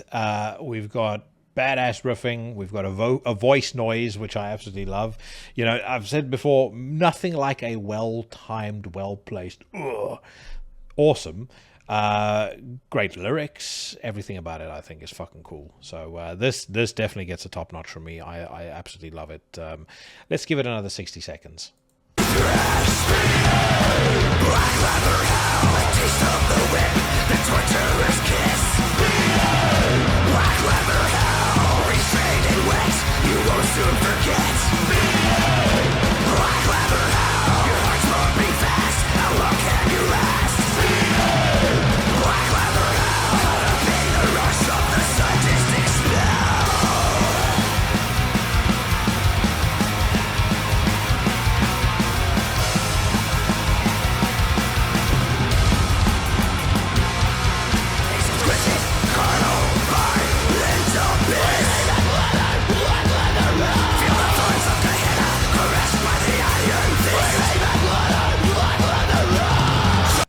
Absolutely brilliant. Okay, we've got a couple more to get through, and then we're going to do our 6 of the best guitar solos. Let us see. First up, we've got Myrkur, who have put out a new single. It says here, check out the new Myrkur single, Moth-like, with accompanying music video directed by David Fitt. The song is part of the upcoming album Spine, which is due for release on October the 20th via Relapse Records. Relapse on a tear this year, having put out Myrkur and the very different sounding Dying Fetus. They've put out a couple of others as well that I recall liking. But I've always had a bit of a soft spot for Myrkur's music. And I think it was the woman from Myrkur who is on the Nate Dinger album. I can't remember what the album was called. I think it's The High Heat That Licks Against Heaven. And I say the woman from Myrkur, Amelie Brune. But yeah, she was on The High Heat That Licks Against the Heaven, and just phenomenal. That particular song, that whole album is excellent, but that particular song is absolutely incredible. She sounds sensational. So let's hear what Moth-like sounds like. The night falls, I watch you sleep. The dust from the ceiling falls, and my hands are warm. The moth-like creatures, I wish I had their wings.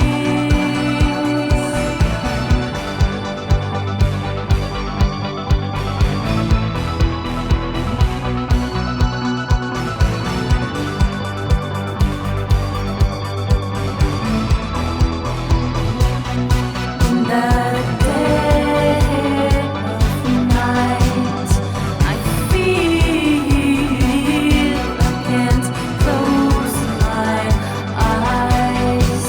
It's clear if I stay awake, he will stay alive like a rattlesnake. Sound is my bite, faith is what you make of it. Got a bit of a Depeche Mode kind of vibe there, like Depeche Mode mixed with the Drive soundtrack. But I like it. That song, by the way, the Nadinger song, it's Nagelfar is Loosed, for those of you guys that want to go back and check it out. And let me warn you, if you haven't heard it yet, then have your brown pants ready, because you're going to shit yourself. Probably for some folks listening to this, that Myrkur track is going to be a bit of an indulgence, but I like it. I think it's cool. All right, we've got another Wolves in the Throne Room track off their new EP, Crypt of Ancestral Knowledge. They got a thumbs up for the previous one. It says, once again, as part of their oncoming new EP release, Crypt of Ancestral Knowledge, the black metal masters Wolves in the Throne Room offer in listening another new track in preview called Initiates of the White Heart. Everyone seems to be obsessed with the White Heart in 2023. Anyway, let's listen to this.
like this. Very cinematic. It's kind of this massive soundscape that you almost find yourself getting a bit lost in. It kind of gives you these visions, at least for me, of the Black Plague, people being, pushed around on, wooden carts, taken to the mass graves kind of thing. It definitely has a sort of Dark Ages, medieval, haunting kind of feel to it. But I think it's very cool, and I think in the context of a bigger piece of music, an EP in this instance, I think if it is sequenced correctly, it would sound absolutely sensational. Again, maybe not everybody's cup of tea, but I'm digging it.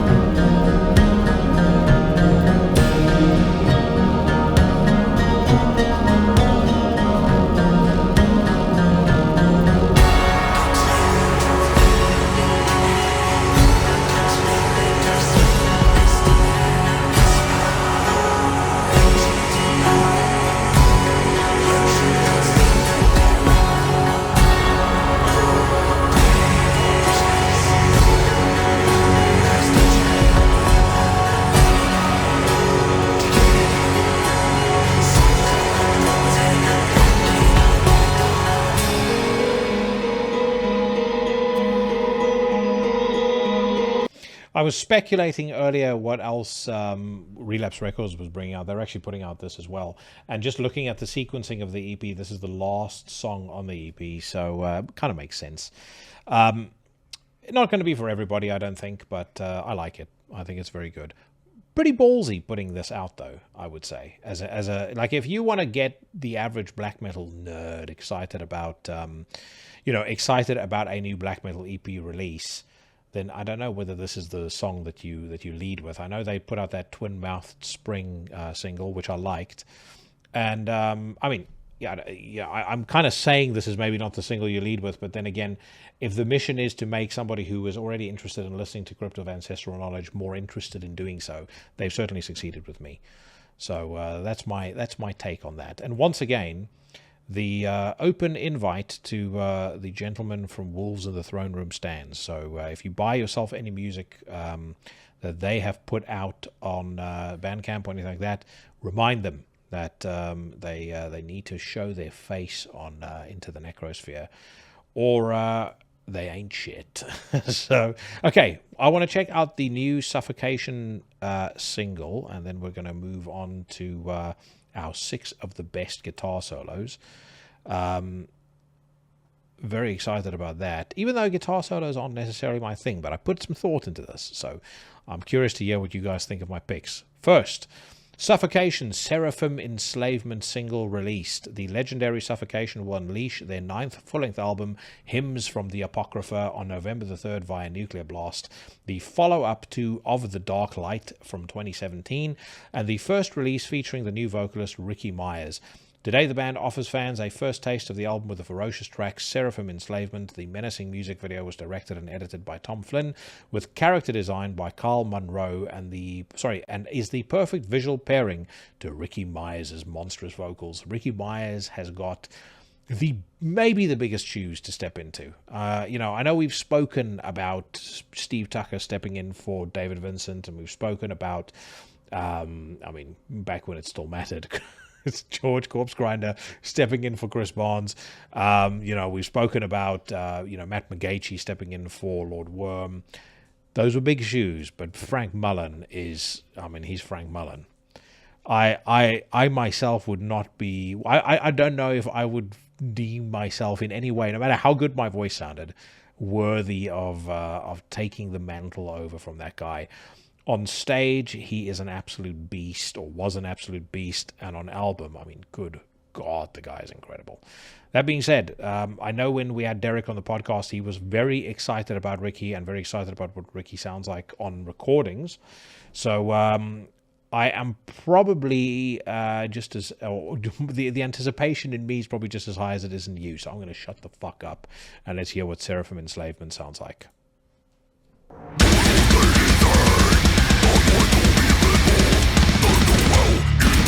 Living now,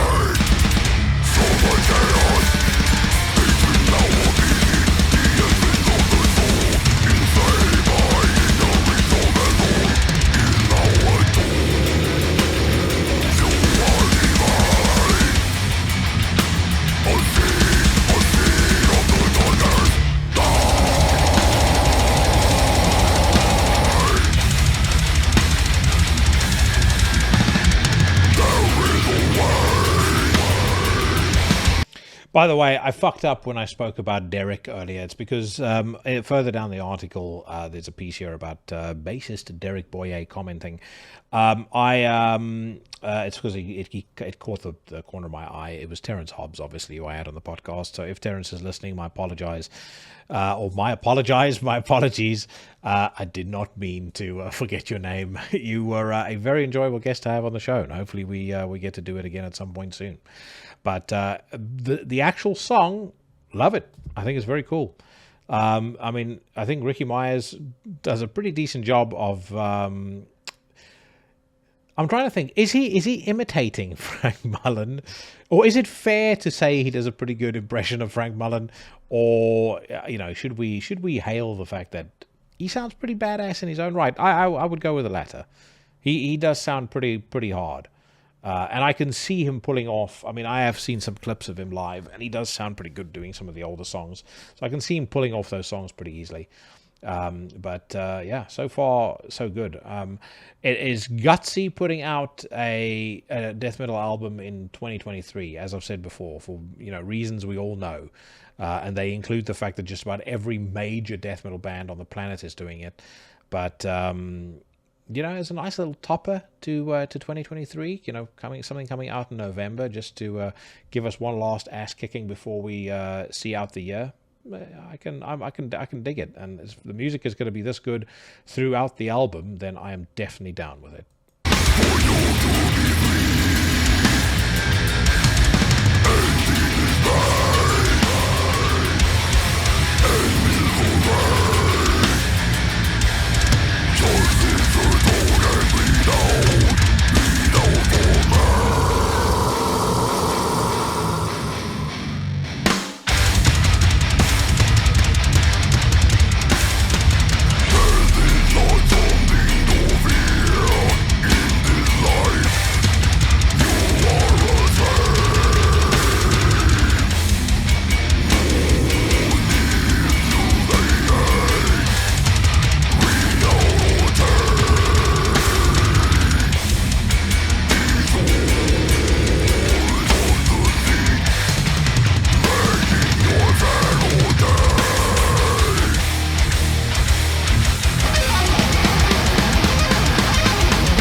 And a pretty badass solo, which is probably a nice segue into the next and final part of this week's news rant. Just again, to backtrack, love that breakdown.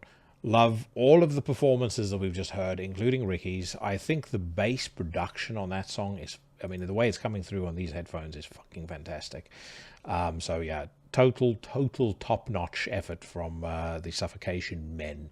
And I'm very much looking forward to hearing what the rest of the album is going to sound like. I mean, I would go as far as to say this may be another top 30 contender if the rest of the album is anything as hard as the 2 minutes 23 seconds we just listened to now.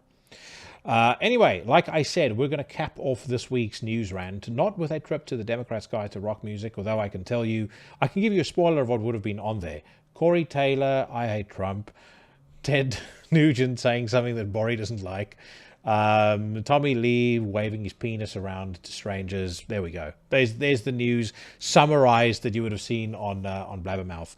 No, the reason that, or what we're actually going to cap off this installment of the news rant with is our trip to We Are the Pit, because we're going to talk about some guitar solos.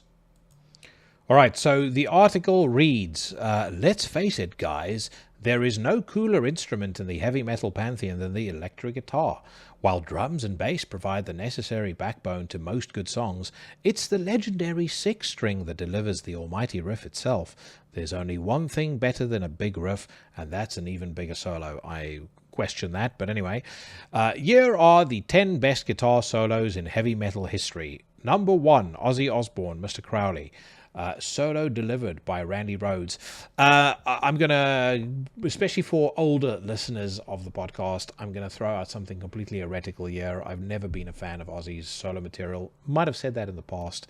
I recognize that Randy Rhoads is an incredible guitarist, but it's just never been anything that I have wanted to listen to in any way, shape, or form.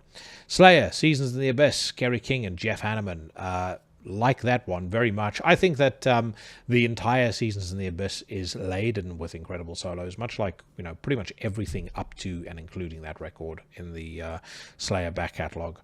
Iron Maiden, Power Slave, solos performed by Dave Murray and Adrian Smith. Again, I think it's a great record. It's one of the few Iron Maiden albums that, from start to finish, I genuinely enjoy. And I think that they do a great job on that solo. Megadeth, Tornado of Souls. That solo is delivered by Marty Friedman. Off certainly the best Megadeth album, Rust in Peace. I can see where they're coming from with that. There is one better one there. We'll talk about that when I give my 6 of the best. Judas Priest, Painkiller. No doubt about it. One of the greatest solos ever recorded. Metallica won the solo there by Kirk Hammett. Ozzy Osbourne, No More Tears by Zakk Wylde. Yawn to Ozzy Osbourne, as far as one is concerned, definitely down with that. I mean, it doesn't matter what your thoughts are on Metallica, but there is no getting around the fact that Kirk Hammett is a fucking incredible guitarist, and he is I would say, as far as his ability as a soloist, I mean, it's undeniable. The guy is in a league of his own. Then we've got Floods by Pantera, of course, the mighty Dimebag Darrell. Again, love that song, love the solo on the song, but I think there's a better Pantera option, which I will proffer in just a second. And then again, another Randy Rhoads one, this being the solo to Crazy Train. And then finally, we've got Eruption by Eddie Van Halen. Great song, great solo. Eddie Van Halen, obviously incredible. But the true 6 of the best, and this is what we will wrap up with. First of all, I think it's an absolute disgrace that this man was left off this list, because as Eric Rutan said in an interview recently, he is one of the most important guitarists in heavy metal. I speak of Trey Azagthoth, the band, of course, Morbid Angel, and the solo I'm referring to in particular, I mean, frankly, it could be any solo in the Morbid Angel back catalogue, but the one that I think of first when I think about Trey and when I think about Morbid Angel is the solo that slaps you in the face at the 1 minute 30 second mark of Sworn to Black off Covenant.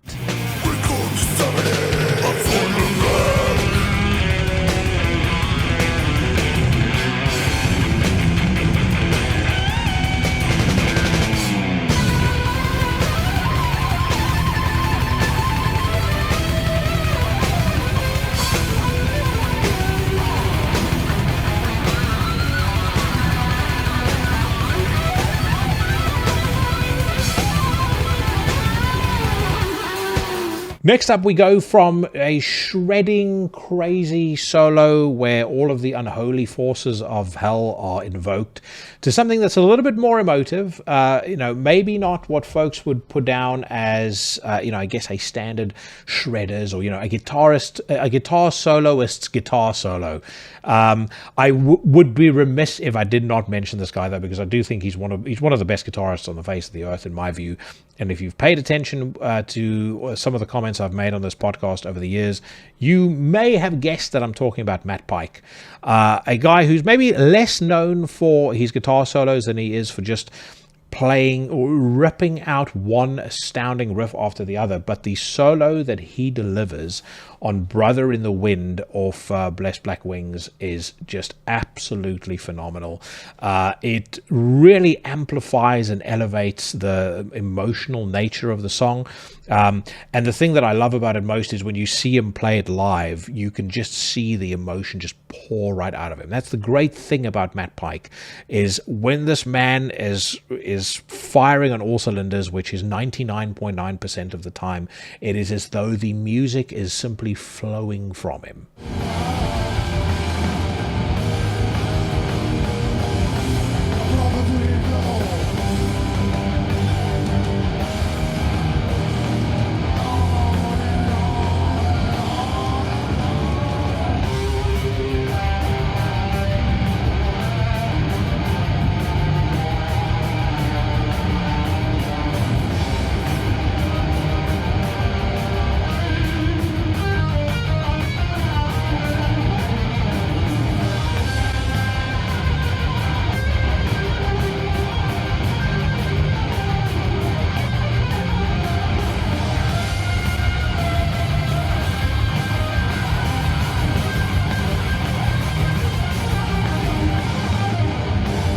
Now, another one, I was debating as to whether to include a Slayer solo on my list, but I again, maybe this will be heretical to a couple of folks, but I think it should be mentioned. When it comes to the early Sepultura, or early-ish Sepultura, I should say, versus Slayer debate, who was the best band? There's no doubt in my mind that in terms of the total number of songs, maybe even if we're talking about guitar solos, the total number of guitar solos, Jeff Hanneman and Kerry King have Sepultura beat. But when Andreas Kisser was at his absolute peak, I think this man's ability to write a solo that invoked some of that real frantic, crazy, off-the-wall chaos that Kerry King and Jeff Hanneman could do so well, that wind tunnel soloing. He was able to invoke that, but really infuse it with some of his musicality. And, you know, the guy obviously has an incredible musical pedigree. But that just, to me, took his soloing to the next level. And one of the best examples of that for me is off the track Rise, from the album of the same name. And it hits you at the 2-minute 6-second mark of the song.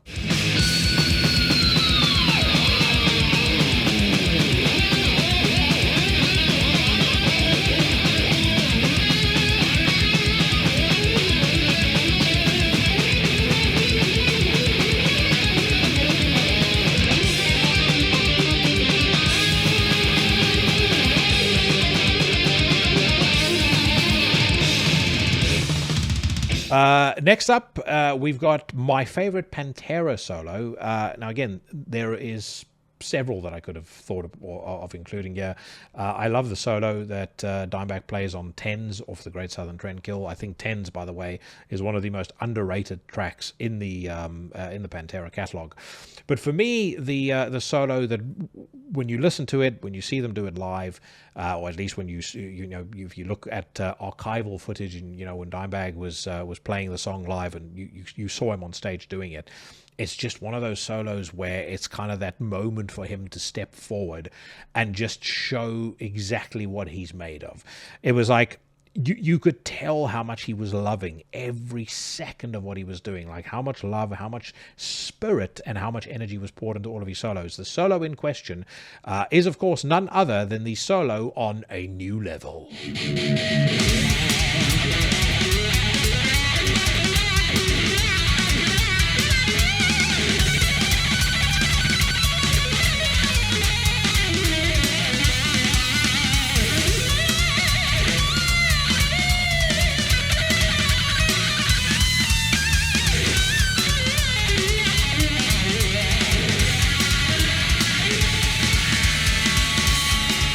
Two more left to go, and another guitarist that we or the Pit are wrong and really, frankly, quite shameful to not have included on this list, Chuck Schuldiner.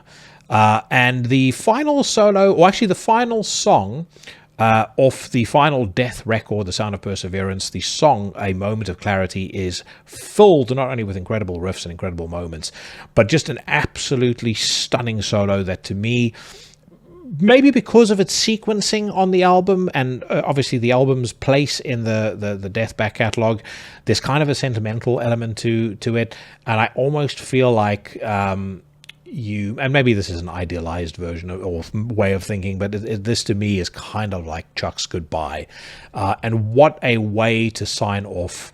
And as tragically, he left behind a legacy that, again, in my view, is unmatched by just about anybody on this planet. But phenomenal solo, and just an incredible way to close off that album, on an absolute high.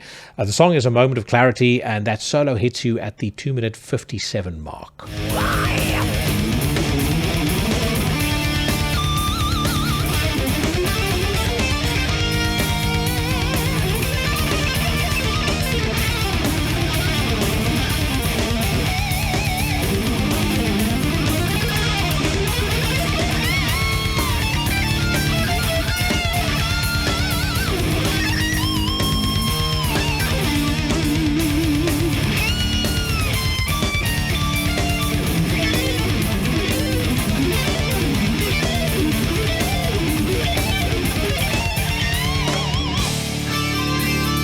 And then finally, we spoke about Megadeth earlier. And as much as Dave Mustaine is an annoying dickhead at the best of times, there is absolutely no denying that Rust in Peace is an absolutely incredible record, and one of its greatest moments as far as guitar solos is concerned is the guitar solo that Marty Friedman rips into at the 4-minute 21-second mark on the greatest Megadeth song of all time, bar none, the song, of course, Holy Wars, and this is what it sounds like.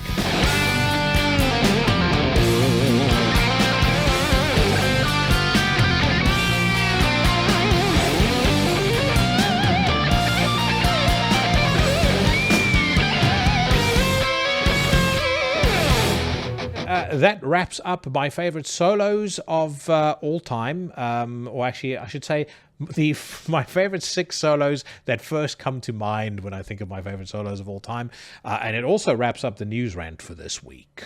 And so concludes another episode of Into the Necrosphere. I hope you enjoyed that. Big thank you to Evan Hopper for his time. Big thank you to all of you for giving me the time and listening to the episode. If you've certainly gotten up to this point in the show, then I am massively grateful for the support. And I will be back again next week. My guest will be Nars Alchemeth of Ecclese. If you're a fan of Ecclese, this is definitely one you want to listen to, because we did talk a little about some of the controversy and some of the cultural stuff, some of the political stuff, but actually this is more a conversation that kind of shaped its way around Nars Alchemeth, the man, things he's interested in, the way that he approaches the creative process. It is an interview for the fans, as they say. My friends, until then, I hope that you stay safe, stay healthy, and I'll see you bad motherfuckers again next week.